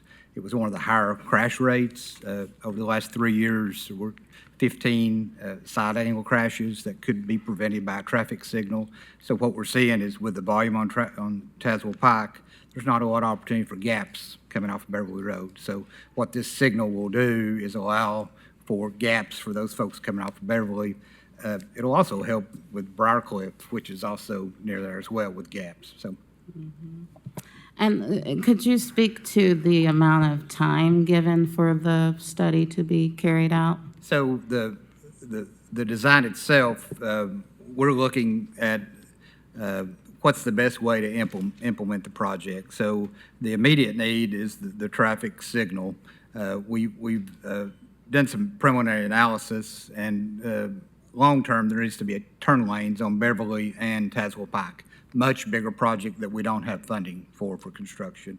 But we feel like it's really more of a Vision Zero quick build initiative. If we can get a signal in now, we can prevent some of these accidents. Long-term, we've got a corridor study along Tazewell Pike that we're going to be working with TPO on. We will be talking to TDOT about those opportunities. And long-term, that intersection will need turn lanes at some point. So the signal we're putting in, we're going to try to do that in such a way as we don't have to rip it out and rebuild it. We'll put the signal in at a location to where if the road is widened at some point in the future, those poles are in a good condition to where we don't have to remove them. Mm-hmm. So, but for just the signal, you think it'll take 1.5 years for planning? Well, that includes, and we don't know right now, there's a lot of utilities we've got to work with. There could be some right-of-way if we have to set the poles wider than the existing right-of-way, so we'll be acquiring possibly right-of-way. We don't know yet. We're going to get into that, but all this timing allows for that whole process. Gotcha. Okay, thank you. Councilmember Thomas. Yes, I'm aware of problems in that intersection for quite a long time. And so I would defer to Director Claybo's expertise on it. And I know that some improvements been needed. So I see this as just a step in that right direction. Thank you. Any further comments or questions? Seeing none, all those in favor, please say aye. Aye. Any opposed? Motion carries. 12M is a resolution authorizing the mayor to approve and adopt the City of Knoxville's Parks and Recreation Master Plan as prepared by Perez Planning and Design. Okay, council members, we have several people signed up to speak on this item. We'll start with those signed up to speak in favor. First is Jean Fitzhugh. Mr. Fitzhugh, you can come to the podium, state your name and address for the record, and you'll have up to 3 minutes to address council. My name's Gene Fitzhugh. I live at 221 East Blunt. I'm really looking forward to walking home tonight over our beautiful pedestrian bridge. It's almost my bedtime. I'm a retired professor at the University of Tennessee in kinesiology, recreation, and sports studies. And over the past 25 years, a team of faculty and students, we've been engaged within the park system to study how physically active are people at our parks and on our greenways. Over that time, we've learned about who's using the greenways, the parks, how are they using it, why are they using it. Basically, if you named a park, one of your local parks, we could go in and tell you exactly what type of people are attracted to it and possibly what could be done to improve it and make it more attractive. Along that line, we've transitioned a little bit to where we're seeing interventions being developed in our parks. But the research that we've done at UT is really limited because we're focusing strictly on physical activity. We're not able to tell the fine staff with Parks and Recreation what they need to do, how they need to do it in order to improve the parks. And that's where this master plan comes into play. They've taken methodologies that are based in, I say, really good science and adopting gold standards on how to approach to learn about how we in the city of Knoxville can improve our park system, what we need to improve, and the process that we need to follow to improve it. And from an academic perspective, as a scholar who's studied all of the methodologies related to physical activity and parks and recreation and greenways, I think they've done a great job. I think the master plan you have in your hands right now, I want to assure you, it's a case study on how to go about creating a master plan, a long-range plan for communities and metropolitan areas to improve these fine amenities that we have that really increase our quality of life. And that's what it's all about right now. And as an epidemiologist, it's all about disease prevention too for me, because the more people we get to the parks, the more people are going to be living longer, increasing their quality of life. So I really do ask you to consider this as a really good case study. Thank you. Thank you. Next person signed up to speak in favor of this item is Jack Coker. Mr. Coker, if you could come to the podium, state your name and address for the record, and you'll have up to 3 minutes to address council.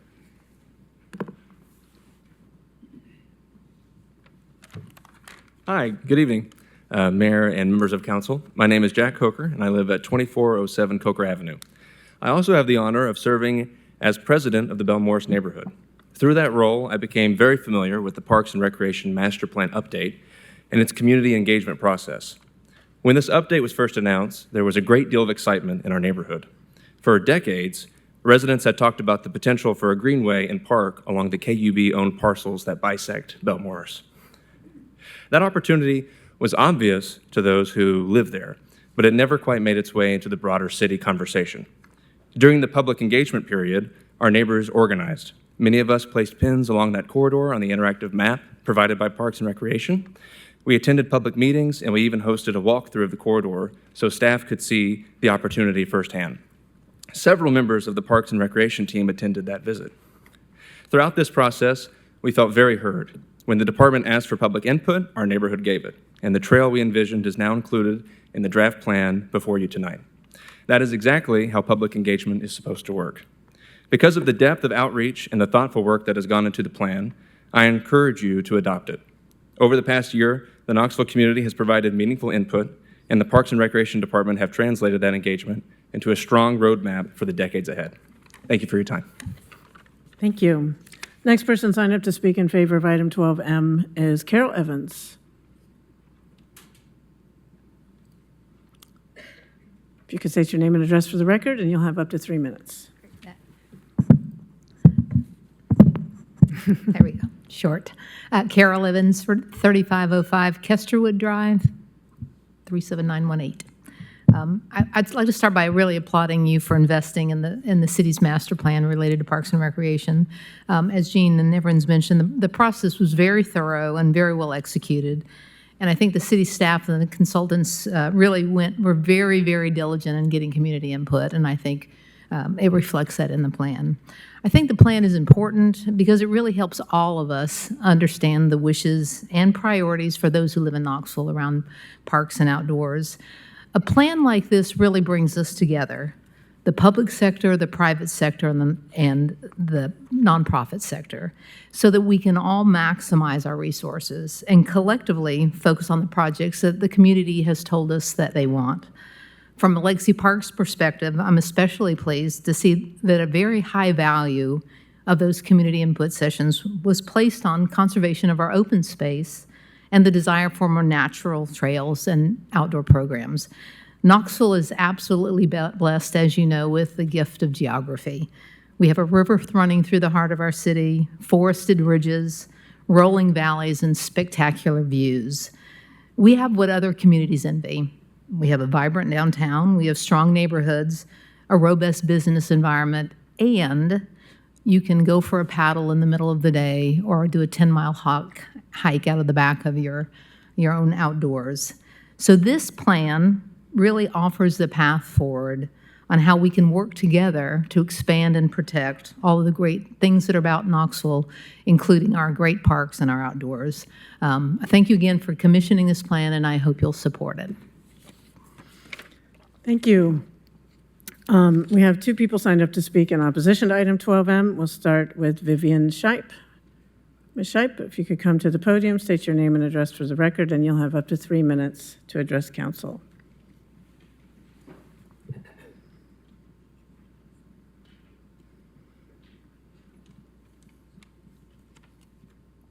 Vivian Scheip, 3615 MLK, Knoxville, 37914. Ring, ring. Ring, ring. Ring, ring. Hello? Hey, how you doing? I'm good. What's up? I'm just calling to congratulate you. Congratulate me for what? You know, for getting appointed to the new Highway Park Advisory Group. Who, me? Nobody called me. What do you mean? Are you telling me for such an important group you did not get a personal phone call asking you to serve? No, I did not. This is news to me. Wow. Maybe you need to check your email. Maybe it's in spam. Listen, I'm glad you're on the CAG. No one from the community or those who fought for that park were asked to serve. Seriously? Oh, yeah, seriously. Listen up, they got that big master park plan coming up at city council meeting. But like, where is Chilhowie Park in that mix? Seems like a big rush to push a plan through that's gonna last 10 years. True, they should definitely delay it and make sure all the people are heard.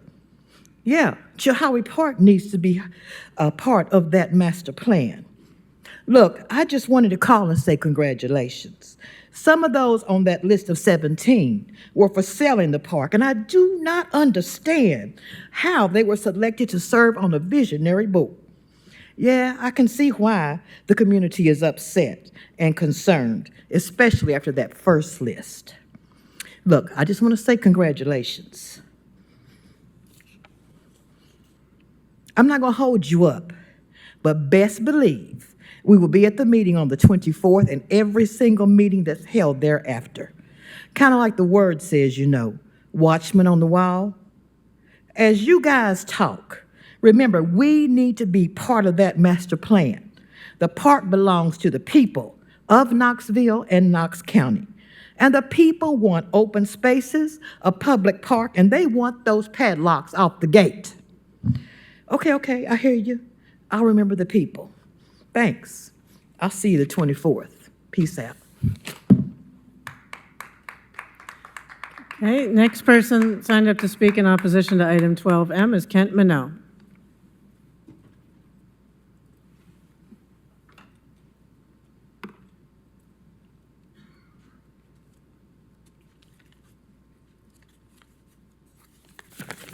Mr. Minot, if you could state your name and address for the record, and you'll have up to 3 minutes to address council. Yes, thank you. I'm Kent Minot. I live at 311 West Glenwood Avenue. Good evening, Mayor, council members.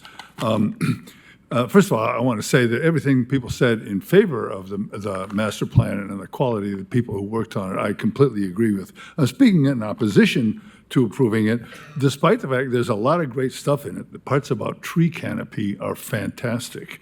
But then again, it proposes putting AstroTurf on more acreage. How could an administration committed to environmental goals put toxic heat-absorbing plastic on fields where children play? But the main reason for my objection is its length. It's too long for our hardworking city council members to have command of all it says in time for an informed vote. But there's an additional question about this practice of putting a big pile of paper in front of an elected official and then saying, vote on it quick or you're not doing your job. It goes back to our budget audit of last year, and I appreciate the remarks council members have made about that. The auditor remarked that the deficiencies they uncovered, quote, hurt public trust and relationship with partners. Auditor Jennifer Manternash said she felt it was pervasive. Quotes from the report. Now, I know there's a lot of distrust for government right now all over our country, but we do well not to get used to it. According to the World Happiness Report, which I always check out when it's published every few years, trust in government is one of the most crucial attributes of social well-being. When people don't trust their government, the results show in increasing crime, mental health issues, even physical diseases. The deficiencies cited by the auditing committee were well publicized. Now, I know the city has responded. The city finance department has been meeting with city's audit committee about corrective actions, and that's great. But you're the people we see. You city council members, many of you endorsed by my organization, need to make your votes with our happiness and our trust uppermost in your minds. So back to the master plan. I'm not saying it totally sucks or anything, but this habit of not giving this council adequate time to check out all the details and then expecting them to make a quick vote while pointing out a bunch of features they're likely to approve of, that's part of the pervasive problem the auditors were talking about. Simone Williams from My Daughter's Journey put it right. What many community-based nonprofits are experiencing reflects a broader systemic issue in how minority-led organizations are resourced. Across the regions, their organizations often receive the bare minimum in funding while being asked to carry a disproportionate administrative and reporting burden. Give it 60 days. This would give council members a chance to comb through it for any potential problems and then discuss those things with their constituents. Don't wait for the city's department heads to come back on April 23rd and report on the new processes. Do the right thing now. Get the budget and oversight stuff right, and you take a big step forward. Mr. Minot, your time is up. Thank you so much. Thank you. Thank you. Council members, I just wanted to first thank all the people who participated in this almost year-long process. We've had a lot of meetings. Many of you were part of that. We've had meetings in all parts of town, in all different types of venues. People could participate and give input and ideas electronically, in person, by email. I want to give a special note of gratitude to Cheryl Ely and Aaron Browning, our Parks Director and Deputy Director. They've done an excellent job leading this effort. They are both here to answer any questions you may have. Also, our consultant, Carlos Perez, is here. I believe he's had an opportunity to meet with council members.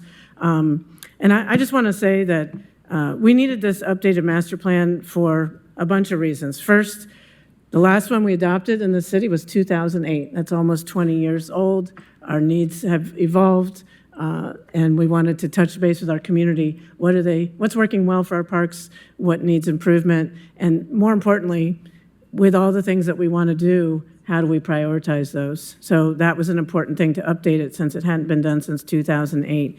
The second reason, this is time sensitive. We need to have an updated master plan to be eligible for certain grants, including some of which are due April 1st. Those community meetings for the Holston River Park and Ned McWhirter Park to make us eligible for those grants are happening later this week. And for last and most important, it's a framework for the future of our parks. It's not a plan. There's no single park plan in there. It's consistent with the need to see it as a holistic approach. And we are also moving forward with a robust, very well supported by staff and others, vision to set of meetings that start next week for the Chilhowie Park future next steps. So these are not mutually exclusive. We can do both and I urge you to support this tonight. I think Councilmember Grant was first. Oh, and we do need a motion to have a debate. Motion made to approve has been made to approve and seconded. Councilmember Grant. Yes, I got a couple questions for our Parks and Rec Director, Mrs. Cheryl. If she doesn't mind coming up for me.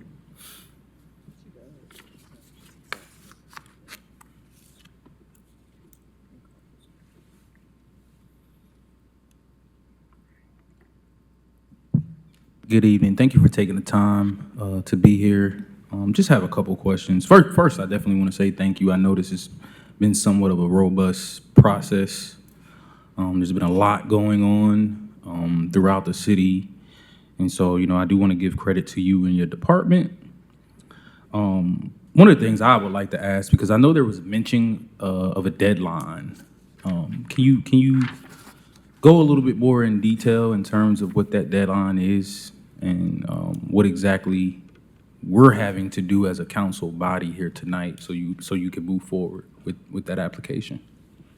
Good afternoon, Cheryl Ely, Director of Parks and Recreation. Thank you for that question. The deadline really is one of the things that happens. The state has obligated us to do a master plan, and to do so, we have to have public input. And so we are doing that public input. The biggest thing is we have to also have it authorized and approved legislatively by the governing body to basically have a qualified master plan of any kind. And so the deadline really was, we've been working on this for a year, and it's time for the approval of it. I think the mayor talked about us trying to apply for a couple of grants. That is one of the deadlines. But the biggest thing is this plan has been out for about a year. It's been out for public comment since January. So basically the meats of this plan has already been out for more than 30 days. So there's been that opportunity for any and everyone to review the document. Thank you. Council Member DeBartoleben? I'm sorry, were you, I thought you were done. Were you done? No, Okay, I mean, so. I apologize. No, that's fine. Just wanted to speak to a couple things because I want us to take the time moving forward and consider the optics of things, right? When you have a drawn-out process like this and 2 weeks before the deadline, it's kind of put in front of us. It's almost kind of like we have no choice but to move forward, right? Because we want to be able to meet this deadline. And so, I'm excited about this master plan. I have seen some things that are questionable. Obviously, Chilhowie Park being a topic, we have to do better. I mean, there's some things that I am questioning. There's some things that I am concerned about the master plan and it not including much of Chahowie Park. Now, this time last year, Chahowie Park wasn't a topic because there was intentions to do something else with it. That matters. That matters when you're out here in the community asking for feedback.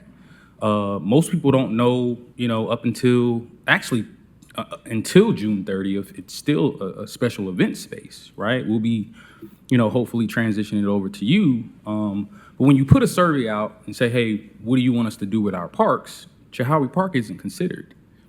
And so I just kind of wish there was more of a campaign to let people know, like, hey, Chahowie Park is now going to be a part of our master plan back in January or back in September when it was realized that we weren't moving forward with the other option. And so, yeah, that's water under the bridge right now, but I don't want to take away from the work that you put in and Carlos.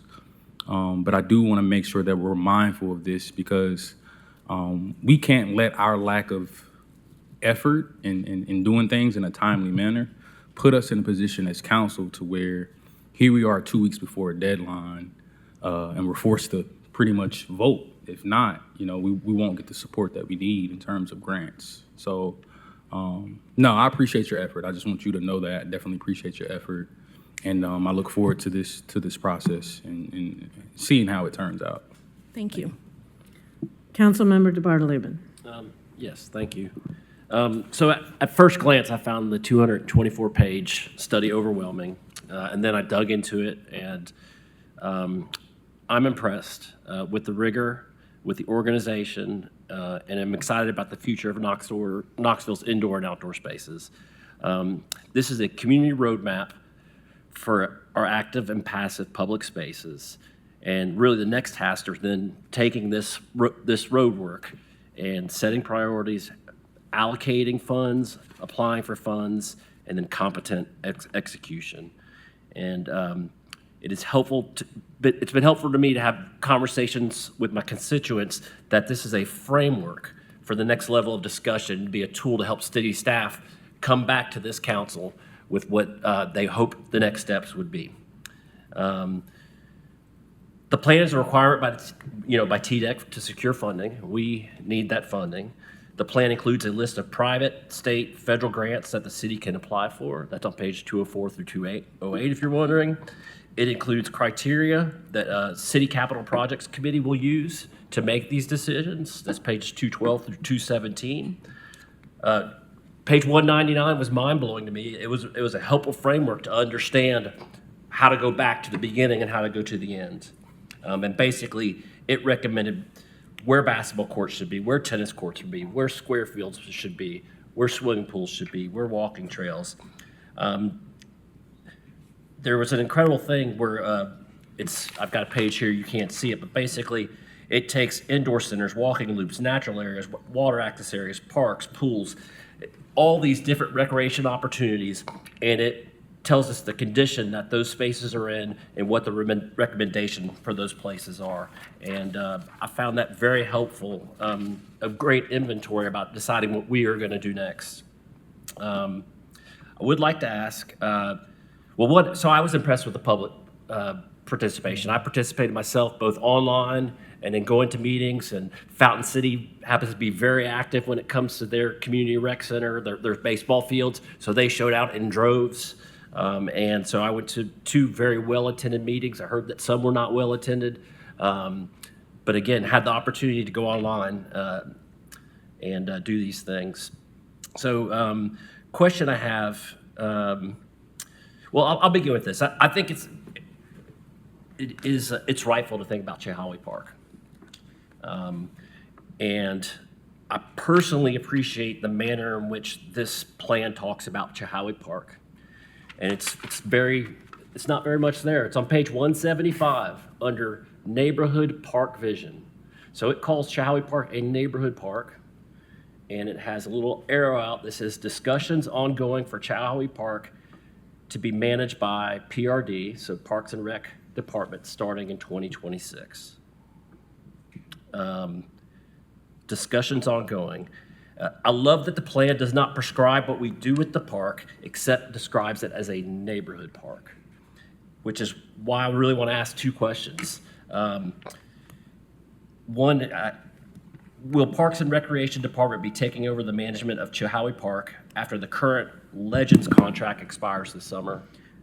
Mr. DeBartoleben, I'm going to be proposing that in the budget, and so with that change will come, money that Cheryl Ely's team will need to have that. So yes, that is the plan, subject to your review and approval. This body will have to, make sure that we have the resources so Chilhowie Park can be managed at the same level as parks across the city. Okay. And then secondly, I have is the creation of the Chilhowie Park Advisory Group, which we've heard some feedback on.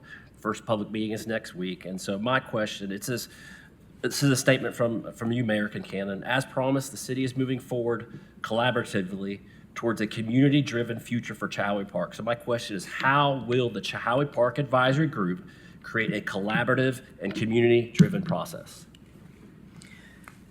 Well, I'll try to answer this. First is the process is going to start next week, and the community advisory group, this group of people, there's people who have a lot of different perspectives and backgrounds. There were, as someone said, there were some people on that group who were very maybe supportive of the Emerald Initiative. There was others who are not supportive of that. That's old news that we're moving beyond. We have a clean slate, and we're going to use the information we have collected from the 2019 Vision Program, the idea that this is going to be a park now, not just a park in name. Obviously, the name Chilhowie Park's been around 100 years, but it has been operated as an event space for, decades. So we're going to have stakeholders from the current tenants, which is the, Ace Gym, the fair, the zoo, the Muse, also nearby neighborhoods, business folks, and they're going to convene and have a set of meetings to talk about what the vision should be. What does a neighborhood park look like to one person might be different from another person. Some people, the focus is on sports. Other people, it might be passive park and trees and gardens. Can we serve all of those? Also, it's going to be a way for people to be a funnel for information so they know what constraints we are as far as underwater issues, hydrology, karst, and all of that, but also a funnel out, a spout or a spigot of information out to the community so the group receives information in and shares information out. So I don't know if Ms. Justice, you and your team are sort of leading this effort along with other staff. So there's a community, there's the CPAG, the Chilhowie Park Advisory Group, but there's going to be a lot of staff there. I'm, very supportive of this process. I'm not dictating, we're not dictating the outcome. We're just saying, here we are to support this. Barbara McMurray is going to help facilitate it, similar to what we had outside facilitation for the South Waterfront.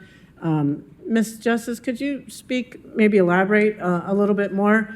We're working very closely with Councilmember Grant and Councilmember Helsley on how this can move forward. And Ms. Justice, maybe you can elaborate a little. So we will ask people to come together in these workshops to sit around the table and have conversations and do workshop activities where we share stories and memories of the park and also what's important to people to see as the park grows and takes shape to really be what Knoxville needs for the future.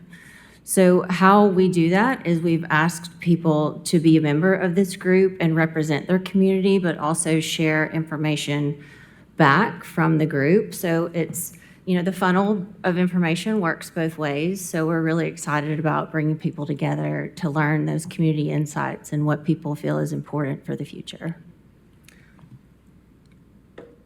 I'm not sure who was next. Maybe Councilmember Honeycutt?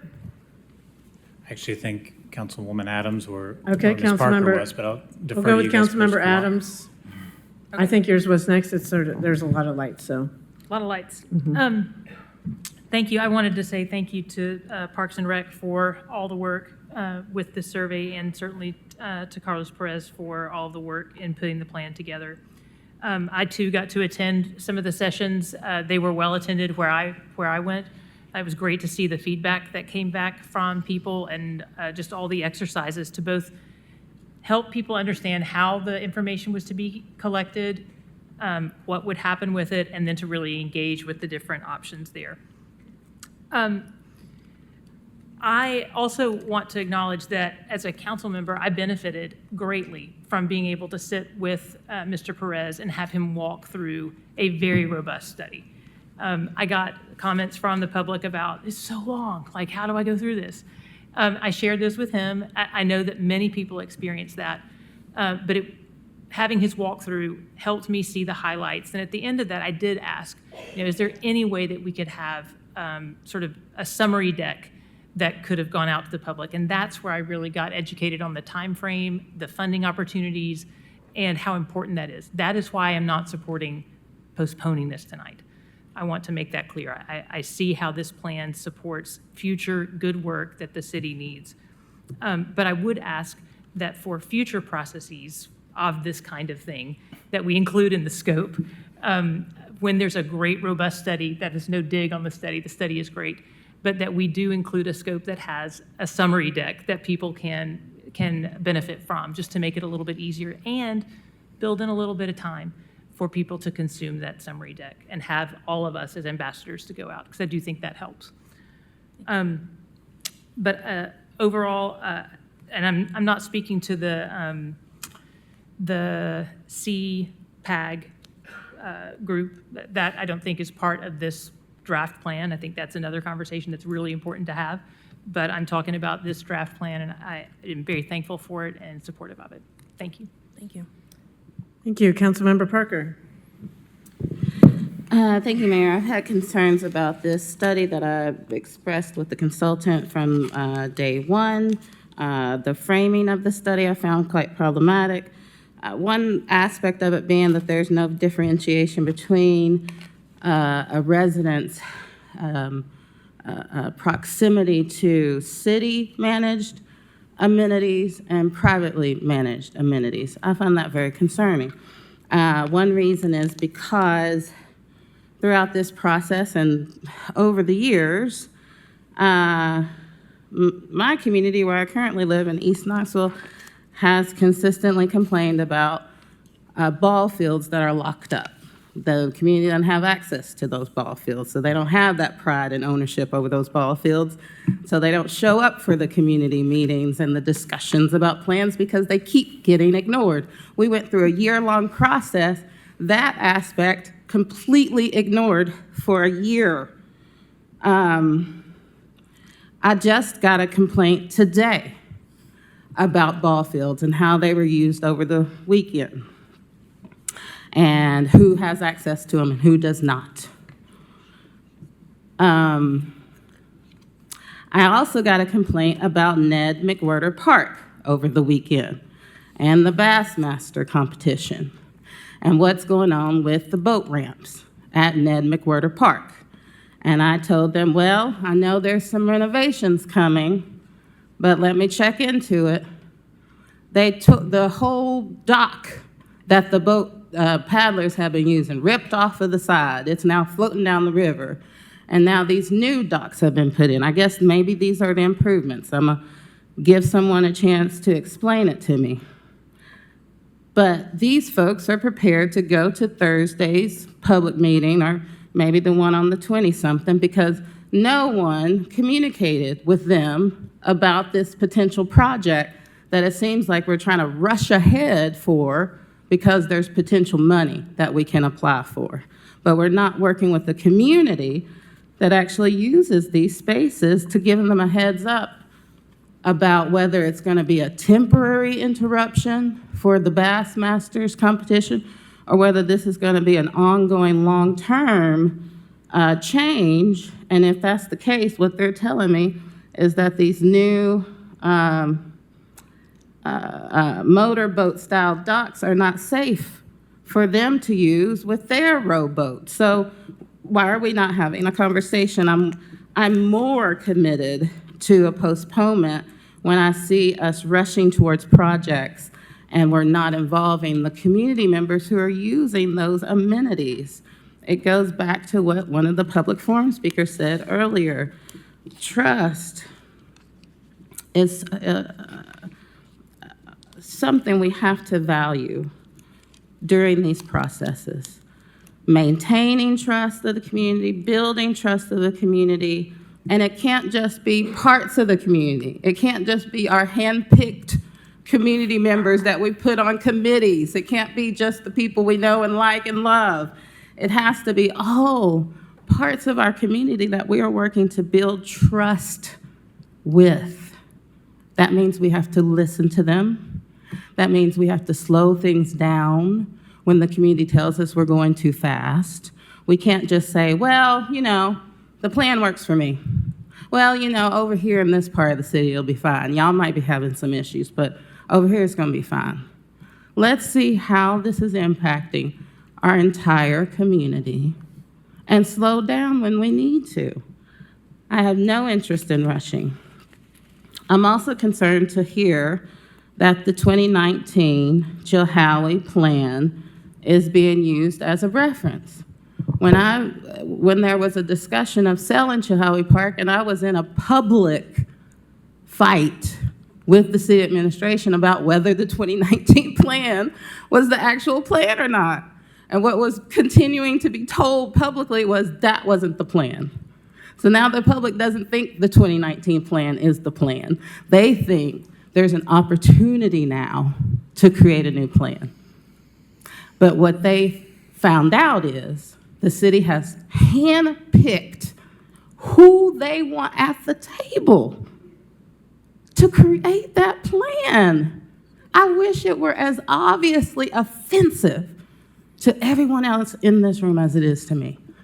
Because who else would stand for that, to allow a hand-picked Thank you, Councilmember Parker. committee? Vice Mayor Fugit. Thank you, Mayor.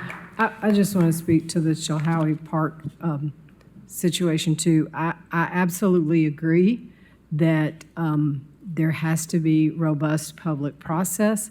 I do not see a steering committee as the end-all, be-all to decide that committee. My hope would be, for the record, that steering committee does gather information, gives information out, but also helps create a robust public process to get input from all stakeholders across the community that love Chilhowie Park and want to see it thriving. We have two great anchor tenants there with the zoo and the Muse, and long desire to see Chilhowie Park be a thriving park back in East Knoxville. So my hope is that it would be a true public process, idea generations, refined, come back, present, but there has to be a timeline in which you try to get that work done, because dragging it out for a very long time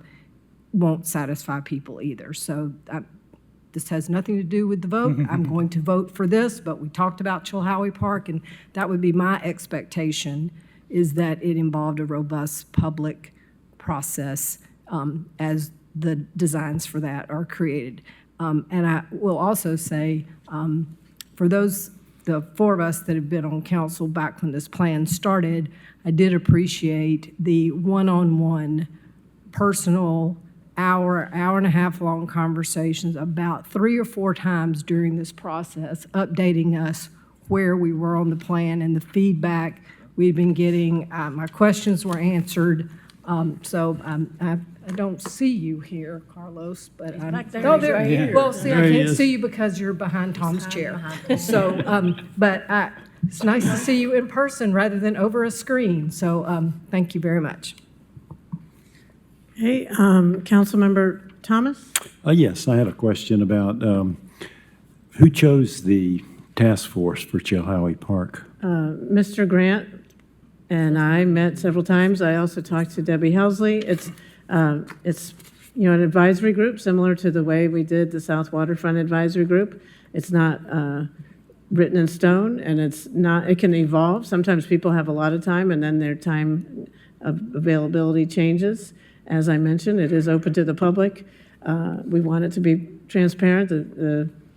This is just kicking off a process to do all the things that several members have said. What is the community's vision and desire for this park, and what are the constraints we have to what are the opportunities and what are the constraints. We have some special assets in Chihaui Park that are unique, the zoo, the Muse, those sorts of things. But it also is unique in that, it has Magnolia Avenue running through it. It's in the middle of a more urban setting. So I'm not predetermining the outcome, but I do think that starting the meeting off and having those discussions and letting that advisory group say, do they need to be bigger, smaller, have representation? There's a lot of community members who are willing to participate and share information on an as-needed basis, like the Beck Cultural Exchange Center, Knox Heritage, others who might want to share information about horticulture and hydrology, but they don't necessarily need to be at all the meetings, but they could be there when the group wants more information. Yeah, my question, thank you for all that. My question mainly was just the makeup of the advisory group, how they were chosen. And what I hear from you, it's flexible, that members can be added possibly, or, because I think I'm hearing some concern in the community that the task force is not representative enough. I don't want to be overly critical, but I am hearing that from the community. Right. Well, I think it'd be good to have this meeting. Again, these are not my picks. These are things that I worked on with Mr. Grant. I think that hopefully he would agree that most of these individuals are people that he and I discussed, and Councilmember Helsley also discussed. But it's not written in stone. Let's see who comes to the first meeting and wants to be part of the discussion, whether they were listed in a media article or not. That's fine with me. And I also just hope that all of council supports this effort. We want it to be transparent and inclusive.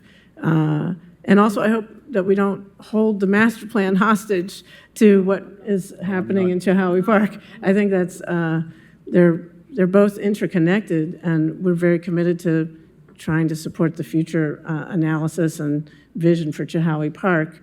But this master plan is for the whole city. Chihaui Park is mentioned. It says basically we're going to figure it out in 2026, and that's where we are right now. But this master plan process has been the hard work of many, many people, and that happened starting about a year ago when Chihaui Park was still an event space. So that's why it's that history. Yeah. So is there a process, suppose like a group in the community or a particular individual, could they apply or to the task force? I guess how would someone? Well, why don't we talk about that at the first meeting and see what people say? Okay, all right. I don't want it to be like American Cannon's exclusive decision. I think in the South Waterfront Advisory Group, it was more fluid. We had people who were very much critics, and then people who were neutral, and people who had just different ideas, and then they all came together. Some came to every meeting, some came to some meetings as their schedules allowed. It was more of an ad hoc type of thing. It wasn't like an official appointment letter from city council or the mayor. It was a little more informal. And maybe this advisory group thinks it needs to be more formal. I'm happy to listen to their suggestions. Well, thank you for that. I just underline, I am concerned and have heard concern about that the makeup of the advisory council for Chihaui Park may possibly be a little bit too restrictive. I don't know. I haven't really surveyed who's on it. I'm just getting those concerns. And so I would encourage you and Councilmember Grant to keep working together and make sure that it's inclusive. And, one of the problems with the Chihaui Park process was people who felt like they had been left out of the process. And I don't want to see that happen with the advisory committee. I don't want them to feel like it's kind of a overly select group and not expansive enough in the community. So thank you for your comments. Understood. Council Member Honeycutt, I think you've had your light on a while. I've been looking at not on this side. I'm sorry. It's fine. And it's late, so I'll keep my comments brief. But I think I just wanted to bring it back quickly to the master plan, which we're voting on tonight, and that is part of the what's right before us today. And just say to Ms. Ely and the Parks and Rec Department and Carlos that I think you guys did a fantastic job. I mean, I've been involved with this for over a year now, first as a citizen and then as an elected official. And you've done a great job both engaging citizens, because I was at a lot of the meetings last year, and keeping us abreast along the way. So I definitely feel that you held a good, transparent process. And if people didn't participate, it wasn't from a lack of you trying to get them to participate, because it was certainly you were doing everything within your power. Is the plan perfect? Absolutely not. No plan is. But it's a great plan, and it helps move the city forward in an important way. And it leaves, I think in a good way, it leaves room to have a much more robust and in-depth discussion about the future of Chilhowie Park, very purposely, so that this year we can all engage in the important process we need to have regarding that park in particular. But as a global master plan for our city, as something to North Star for us to point and at least move the train forward, you've done a great job, and I look forward to supporting it. Thank you. Thank you. Thank you. Councilmember Helsley? My last light on. Okay, so thank you, Mayor. Kudos to y'all. Y'all are great. Like my buddy Carlos right there. He's moving to Knoxville. Did you know that? We're For getting real? him here. Yeah, we're working on it. Right, Carlos? Yes. His wife loves it here. So, that's all I was told. I have a Debbie Downer question, okay? Why was the Parks and Rec Master Plan not included in our agenda? What do you mean, the It backup? wasn't, the big packet was not included in our agenda. And so the community is a little bit nervous because it wasn't there, and so I'm sure your department, talk to me. Mr. Swanson? It was primarily a matter of, it's a really long document, and it was difficult to attach by the computer program. We've got new computer programs, and our people couldn't quite figure out how to attach that big a document to the packets. Okay. And so we gave links to it rather than to We didn't print do- out the entire Right, but not to plan. start with, there was nothing on there, so, but y'all added But there was a those. link to it, as I recall. No, there was not to start with, no, but that's okay, it got added, which is fine.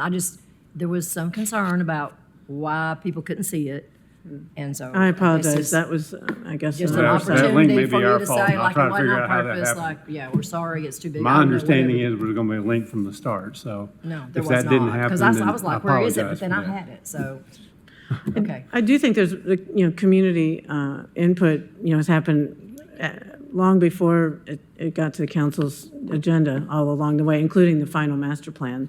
So some people look at council agendas, but I think a lot of other people had other forums to find it. Some But did, I some didn't, apologize. so I just was going to just answer that question. So it's Yeah. okay.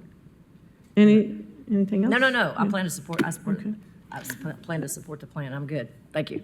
Councilmember Grant? Yeah, I just want to speak to a couple things.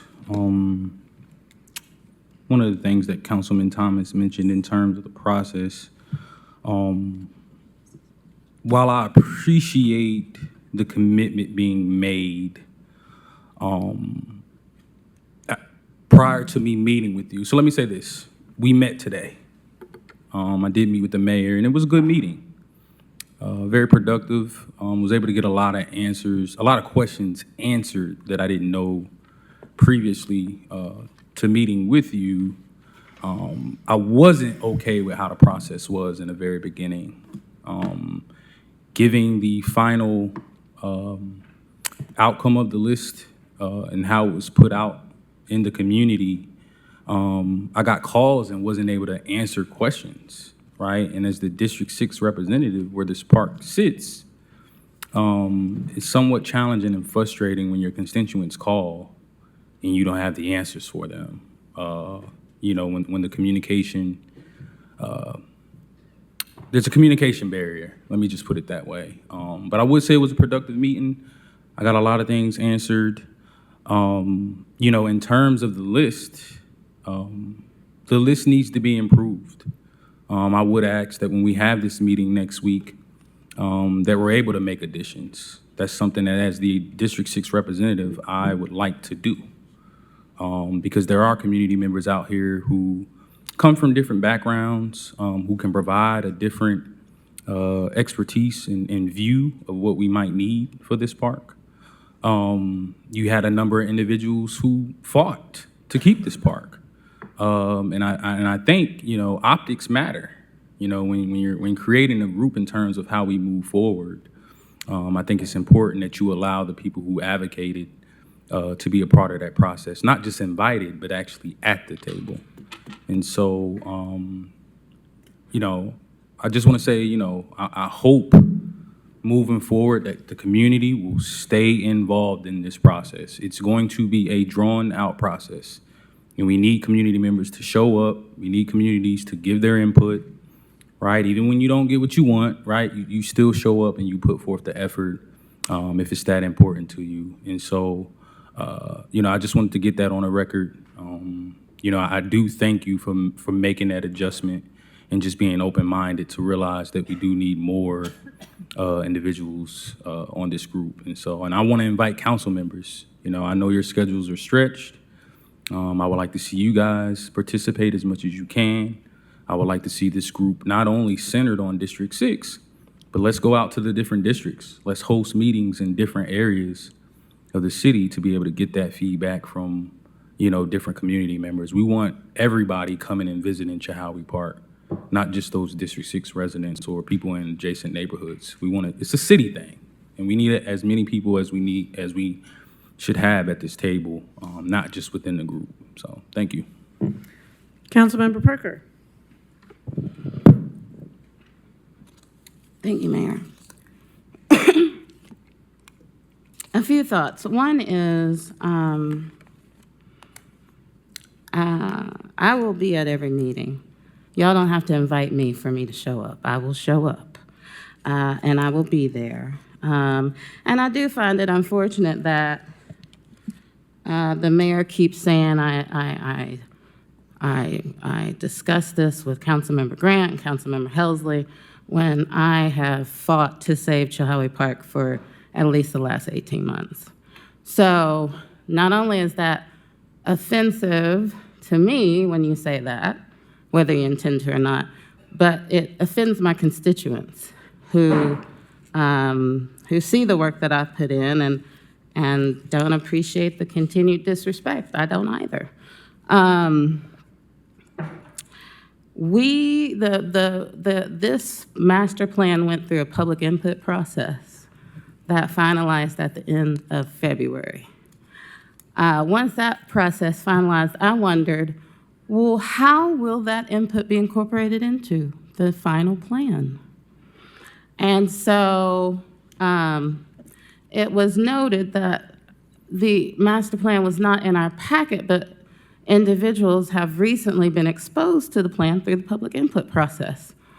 But I imagine many of them, like I did, would assume we would actually incorporate some of that public input into that master plan so it would actually change following a public input process. Did we make any changes to the plan following the public input process? Thank you, Councilwoman Parker. We did make some corrections into it. If you look at it, it's relatively minor. Carlos Perez could probably speak more to it and give you a true oversight of what happened as he incorporated that information. A lot of the things that we came back with were around typos that need to happen because it was more of things that were already in the plan and not additions to the plan. And so I would probably lean to Carlos to probably explain just a little bit more about what that final plan is and why it was written the way it is. Mm-hmm. I would love to hear from Mr. Perez about the changes made. Good evening, Mayor and Council. Carlos Perez, 878 Peachtree Street, Atlanta. Thank you for the opportunity to present to you this evening, and thank you for that question. As Director Ely mentioned, we did receive comments for the master plan, and as she mentioned, they were relatively minor. Related to typos, there were some park names that were were noted as needing to be updated. There was a lot of support for the suggestions that were included in the master plan. And those were really the changes that we received. There was no major fundamental revisions or comments that we received. Thank you.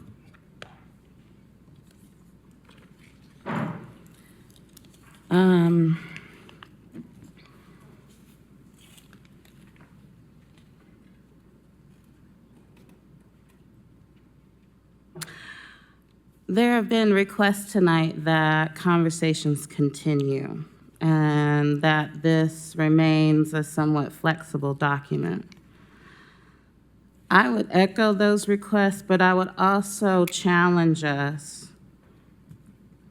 to question some of the assumptions that went into this plan and understand that the community still has concerns and is still at least making complaints to me. Hopefully, I'm not the only one that they're making complaints to. But about privately managed amenities versus publicly managed amenities. I'm happy to see a proposal coming about shifting Chihaui Park back to Parks and Rec, but I'm worried about other proposals to outsource some of these services that we might see. In my meeting with the Knoxville Zoo, there was discussion of the zoo potentially building a community center for that piece of property. I'm interested in seeing public spaces developed. If there is some sort of management shared, then we have to seriously improve our transparency and our sharing of policy so people know how to access these services equitably. Thank you, Councilmember Parker. Just as a reminder, I have an open door for all council members. I meet with most of you routinely and happy to have standing meetings or ad hoc meetings. Councilmember Parker, I enjoyed our most recent meeting where your focus was on the resolutions that you had presented to council. Often when I meet with Councilmember Grant, Chihaui Park is the top of his list of things he wants to talk about. Happy to talk about that with you or any other council members. Please contact my office and set up a meeting. Any further discussion on the master plan? Seeing none, all those in favor, please say aye. Any opposed? Motion carries unanimously. Okay, motion carries 8-1. Thank you, Parks and Rec team, and everyone who helped contribute to this plan. We really appreciate it. Next item, please. 12N is a resolution authorizing the mayor to execute an agreement with the Knoxville Civil War Roundtable for the installation of a cannon and monument at the Fort Dickerson Gateway Park. Move to approve. Motion made and seconded. I'm not sure if he's still here, but there was someone here from the Civil War Roundtable, Tom Wright, if anyone has any questions. Seeing none, all those in favor, please say aye. Any opposed? Motion carries 8-1.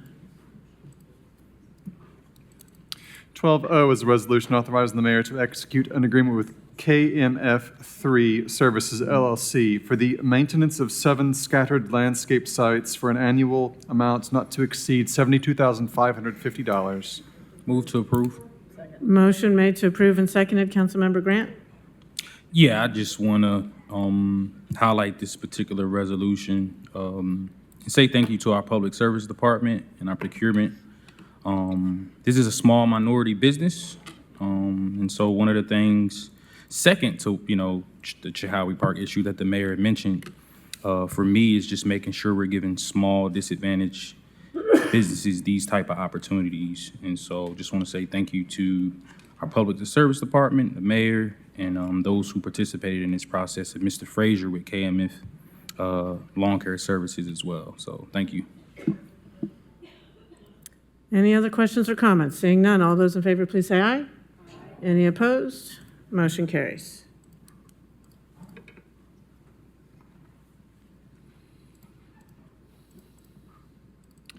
P is a resolution authorizing the mayor to execute an agreement with Carmichael's Lawn Care LLC to provide ground maintenance at the Oddfellows Cemetery and Potter's Field for an annual amount not to exceed $26,945.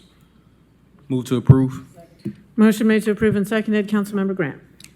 Yes, again, just want to say thank you to Public Service, but also want to highlight another cemetery that we have in our community, the Crestview West District, which is in District 3. Myself and Councilman Doug Lloyd got to participate with a cleanup with Keep Knoxville Beautiful, Knoxville Heritage, the Harden family. I mean, it was over 100 volunteers came out. I mean, the city was able to provide, help with trash pickup.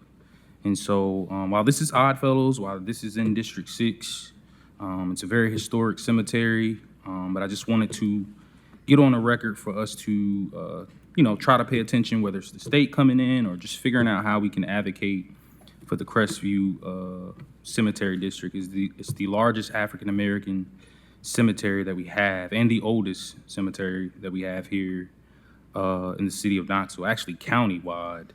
And so, Oddfellows has been a process within itself. I'm hoping, for help from my constituents and, to try to help Councilman Doug Lloyd to try to shed some light on that particular cemetery. So, thank you. Any other questions or comments? Seeing none, all those in favor, please say aye. Any opposed? Motion carries. 12Q is a resolution authorizing the mayor to execute any and all documents necessary to apply for and accept a Project Safe Neighborhoods grant from the Tennessee Office of Criminal Justice Programs in the amount of $47,608 with no required matching funds to be used to purchase equipment and supplies used in programs designed to prevent, respond to, and reduce violent and gun crimes. Is there a motion? Move to approve. Motion made to approve and seconded. Councilmember Grant? Yeah, I would just like to ask Chief Noel if he could take a moment and just kind of go into brief detail in terms of what this grant is. The city, we aren't matching these dollars, right? This is a grant Correct. from Tennessee Office of Criminal Justice Program, so it's unmatched funds. But could you briefly go into detail in terms of what we're utilizing these funds for? Sure, yeah, this is a Project Safe Neighborhood grant, which is a grant that is traditionally used to combat violence, particularly gun violence. No local match. We're going to request to use this fund for DNA testing, specifically on firearms, so like to swab a firearm and get that DNA testing done to help us either eliminate potential suspects or confirm suspects involved in violent crimes. Thank you. Councilmember Parker? Thank you. So for this grant, you will use it for testing services. No equipment will be purchased? No, our intention is to use this for DNA testing for firearms, to get those tests processed. Okay. I'm curious why it's described as equipment and supplies.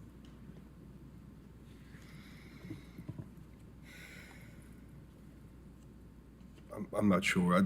What we're going to apply for is to do DNA testing through Rapid DNA is what we're going to do. Okay. Is there a reason that those descriptions, when you are applying for DNA testing, don't just say DNA testing rather than equipment and supplies? I'm not exactly sure how that language was formulated up there. I'm not trying to be evasive. I just don't know the answer. That language doesn't come from KPD. It comes from the law department? It may have come from one of our staff, but I'm not saying it doesn't come from us. I just don't know. Yeah. It just would be great for transparency purposes for the public. It's probably just mirroring probably the subject line in the grant. I'm sure that's what it is. Yeah. Any effort we can make to being more transparent in that description? Sure. Because that's all these conversations are about. That's the only reason we pull it off of the consent agenda, is to know what equipment and services are you purchasing. Some of the challenges that we're having with the grants right now is that, normally what happens with these grants is they drop in a set period every year and they have some time. They're dropping really fast, and right now the turnaround time is really quick. So like the deadline, this grant just dropped not long ago. The deadline for us to apply is on Friday. So our grant team is really scrambling. So the grant world over the last, year or, 2 years or so has shifted dramatically. So that's why, like with the packet, there was not a lot of documents with it because our grant team has not put it together yet. We'll probably be filing this grant probably within hours before the deadline. It'll get dropped. Okay, thank you, that's helpful. All those in favor, please say, oh, Councilmember Grant, Oh, sorry. no, I was ready. Okay. All those in favor, please say aye. Aye. Any opposed? Motion carries. 13S is an ordinance to amend the Knoxville City Code Appendix B zoning code, Article 15, Section 15.2.b, published notice to align noticing requirements with recent state law changes. City of Knoxville applicant, all districts. Motion made to approve and seconded. Any questions or discussion? Seeing none, all those in favor, please say aye. Any opposed? Motion carries.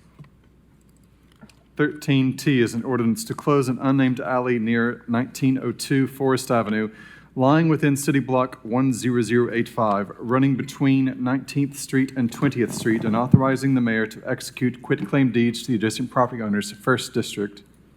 Move to approve. Motion made to approve and seconded. Any questions or Councilmember Adams? Yeah, I would like to make a few comments. I know you're thrilled about that, everybody. But this is an important issue. It's a big proposal that will be coming through, even though it seems like a small thing because it's an alley. I just want to put on the record that I am not for alley closures. They are very important for pedestrian right-of-ways and the fabric of the city, particularly the traditional grid. And so I don't take these lightly. I've had many conversations with Mr. Mullins, with planning, and with others in the city, trying to see is there any way around that we don't have to close this. Currently, if you went to the site, you would not say, oh, that's an alley. You would say, oh, that's a surface parking lot. So it's not currently serving in the capacity that I feel strongly about. The other thing is that while this is just about an alley closure, looking at the entire case, the zoning by right allows for pretty intense buildings there, and that is, like I said, by right. So I recognize the great need for housing, particularly for students. Just in the past 2 weeks, I've received messages from students saying, I'm having to drive 20 or 30 minutes to get to campus because I can't afford to live there. So I understand the housing needs and that this is an opportunity to help with those. But again, I just wanted to say that I do have concerns about closing alleys. I wouldn't do this any place, but understanding that this is a block, and we did talk about other options, but really didn't work out so well here. That's why I'm supporting this. Councilmember Thomas. Yeah, I just want to add, I'm glad that you had that discussion about that, because on the previous council, we did have a discussion about how we were possibly rubber stamping to some degree the alley closures. And then after some discussion, there's some opportunity there on some of them, so we should scrutinize them. I had a similar situation where in Lonsdale, it looked like an alley closure would actually impede the possibility of a future greenway. And we went out, and Miss Ely and the developer, and we spent quite a bit of time on it, and we found out that actually the alley closure was justified because the potential for a greenway wasn't really there as it was on first blush. So I had a particular situation where I scrutinized it, and it found out, yeah, okay, we're not giving up city property, or we're not giving up a significant right to the public. But I applaud you for discussing that, because anytime we close these alleys or things like that, we're actually giving up public property. Right. So they've got criteria, and most of the time they're right, but that doesn't mean, as far as closing these alleys, but that doesn't mean that we shouldn't, keep an eye on it, because it is public property and we lose it if we don't be mindful of it. Thank you. Thank you. I have one other question. This is for Mr. Mullins, or comment, really. Yeah, I signed up to speak, but please ask the questions. Yeah, it's late. Yeah. As fast as we can get through One of this. the things that we exchanged when we were talking about this was improvements to the sidewalks that would be made to help with some of the pedestrian access that we'd be losing. But another item was that there is proposed an interior green space for this potential development. Yeah, and we had some emails about that today, and I appreciate, we asked to postpone this for 2 weeks, give us more time. Of course, that 2 weeks also includes spring break, and I had a 3-day trial. So we really haven't been able to engage on it quite as much as I'd hoped we had. And so I would, this is first reading. I think there has to be a second read on. I think, between now and then, I think we'd want to have some more conversations to address that. But that you'll see on the plans, there's that western side where there's some parking and there's some green area. And that's the area that's going to be kind of open more to the public. It's central to the fact that it's kind of central to the building itself, but it's kind of off-center because it's on the western side. It's not the interior courtyard area. That's where the pool is. That's not going to be open to the public. So that's what we proposed. But I've got Mr. Harris here. He's the developer at 908. And Mr. Conetop with, we're not set in concrete in all this. We still have opportunities to tweak some things. If there's things that you specifically have in mind, we're open to continuing to have that conversation. Yeah, I think just to say this for the period between now and next reading is that public access is really important. And making it be a part of the community, not a monolith that is saying you're not welcome here. So that's all. Okay. Seeing no further lights on, all those in favor, please say aye. Any opposed? Motion carries. Thank you all very much. Now we'll move on to public forum. We have 6 people signed up to speak at public forum. They'll each have up to 3 minutes to address council. First is Vivian Shipe. Ms. Shipe?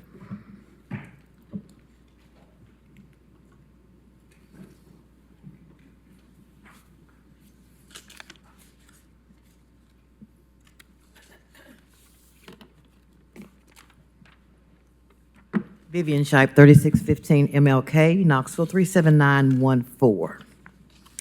Some would say that winter is back, but we know winter never left.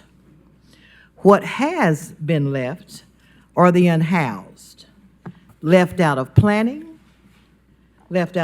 for safety and lodging against the elements.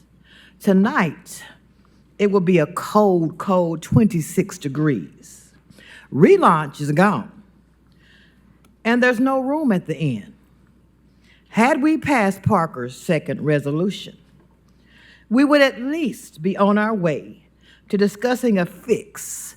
Instead, we are 2 years away from a solution. How many will die in the next 2 years? How many will we discuss and debate into early graves?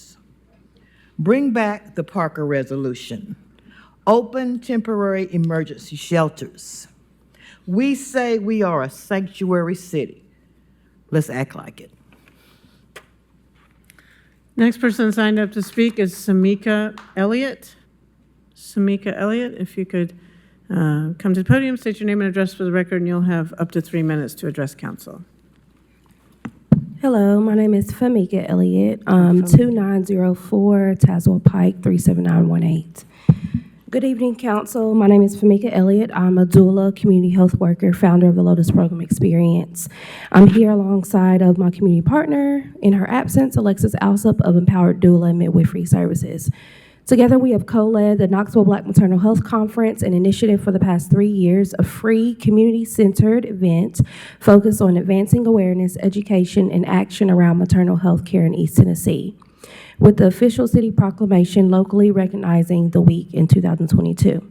What started as a one-day conference has now grown into something much bigger. In 2026, this year, we are launching Knoxville's first official Black Maternal Health Week, taking place April 11th through the 17th, a full free week of programming that uplifts local birth workers, healthcare professionals, researchers, and families. This expansion reflects both the urgency of the issue and the strength of community demand.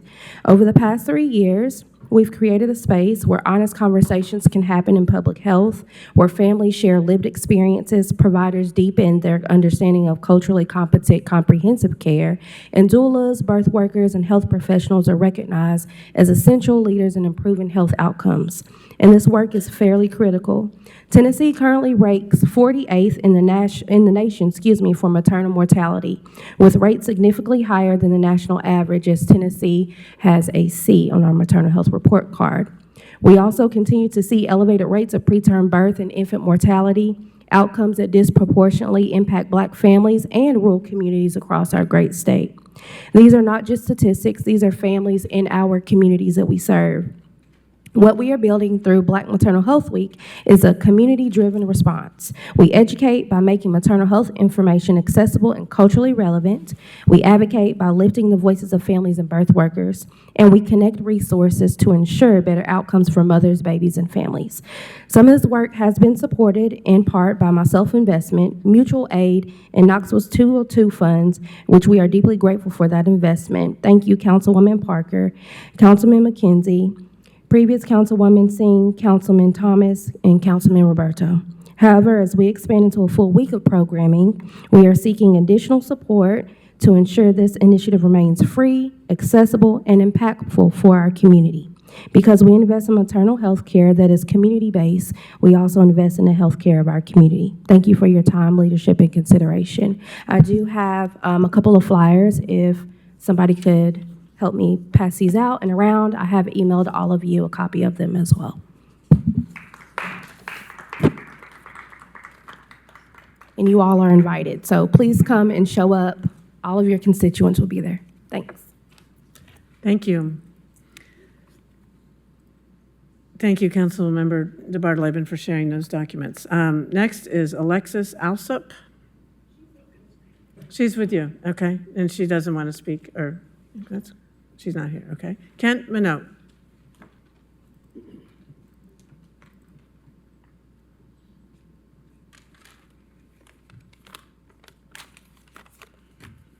Thanks. Yeah, again, I'm Kent Minot, 311 West Glenwood Avenue. I'm not going to read this whole thing here because of a previous conversation about Chilhowie Park. I just want to remind you the Sierra Club participated in the movement to save Chilhowie Park from being sold. And now there's a new process with a community advisory group being formed. But the group selection around this process had the mayor handpick the members and bypass community voices. Now, I know that's kind of been the usual practice in other areas, but this, given the history, this is a really bad idea now. The process is incomplete. We need to add to the list. Where are the advocates for Rally for Chilhowie? The City Council movement, Sierra Club, neighborhood groups like Town Hall East, other neighborhood groups around Chilhowie Park. If we want to collaborate and create peace between former contenders, why weight the advisory group so heavily toward one side? Councilman Grant asked for community members willing to participate. I put myself forward. I wanted to make sure the environmental principles the community had originally advanced had a proper place in the development process. After all, this administration ran on an environmental program. I didn't think the mayor needed necessarily to pick me, but I was shocked that practically none of the people who had spoken out had been selected. Virtually to a person, those community members have insisted that the park doesn't belong to any one neighborhood or demographic or class. It's for all of us, and it's to be shared with the world. But to develop it right, we need to bring together the voices who have spoken out to protect the park without excluding those who work towards selling it. So far, we haven't done so, and it needs to be fixed. We need more than the voices of established insiders. We need strong voices supporting environmental protection. We need voices who are aware of the park's history. We need people who understand the Black community's fear of marginalization and displacement. We need advocates for development who insist that it be sustainable and economically just. New city council members have already developed a reputation for independence of thought. Please, press the mayor and city council to create an advisory group, and I notice you've already done this, that contains the contending elements from the debate and instructs them to develop trust and collaboration with each other so we get a plan the whole city can be proud of. Thanks so much. Okay, next person is Eddie DeBusk. If you can state your name and address for the record, and you'll have up to 3 minutes. Yes. My name is Eddie DeBusk. I live at 5812 Grove Drive here in Knoxville, Tennessee. The essence of this message needs the following background information.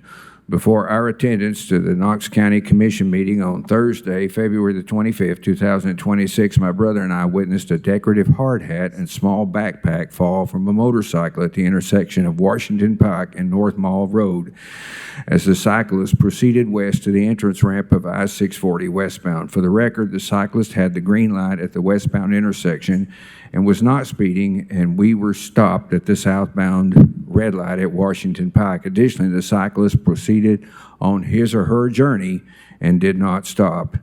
In a safe manner, we retrieved the fallen items from the street and found our way to the Knoxville City County building to attend the scheduled Knox County Commission meeting, at which time we met 2 city police officers that were stationed on the porch of the Knox County Old Courthouse. As we approached the aforementioned officers, we told them of our retrieval of the aforementioned items in question and asked for guidance as to how to surrender the found items to the proper authorities, at which time they told us to take the items to the public safety complex at Huron Street. As we approached the aforementioned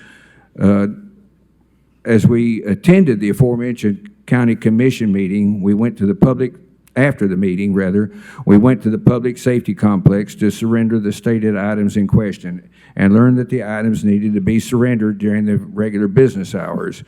As our schedules did not coincide with the regular business hours of the public safety complex, on Friday, February the 26th, 2026, the items in question were not returned on February 26, 2026. While running errands on Saturday, February the 27th, 2026, I noticed 2 city police cars parked at the parking lot at the intersection of Mineral Springs Road and Walker Boulevard, at which time I parked my car at the parking lot to speak to the officers about what I've conveyed herein. In response to my story, they asked me about the current location of the following items, at which time I opened the trunk of my car and presented them with the articles in question. In conjunction with our conversation, the officers carefully examined the items, at which time one of the officers linked the findings to the Madisonville Police Department.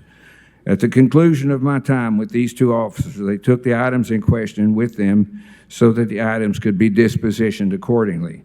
In summary, my message via this communication to the Knoxville City Council and to Mayor Kincannon is simple. I was impressed with Officer Kincannon and Officer Eubanks on February 27, 2026, at which time they is conveyed in this message.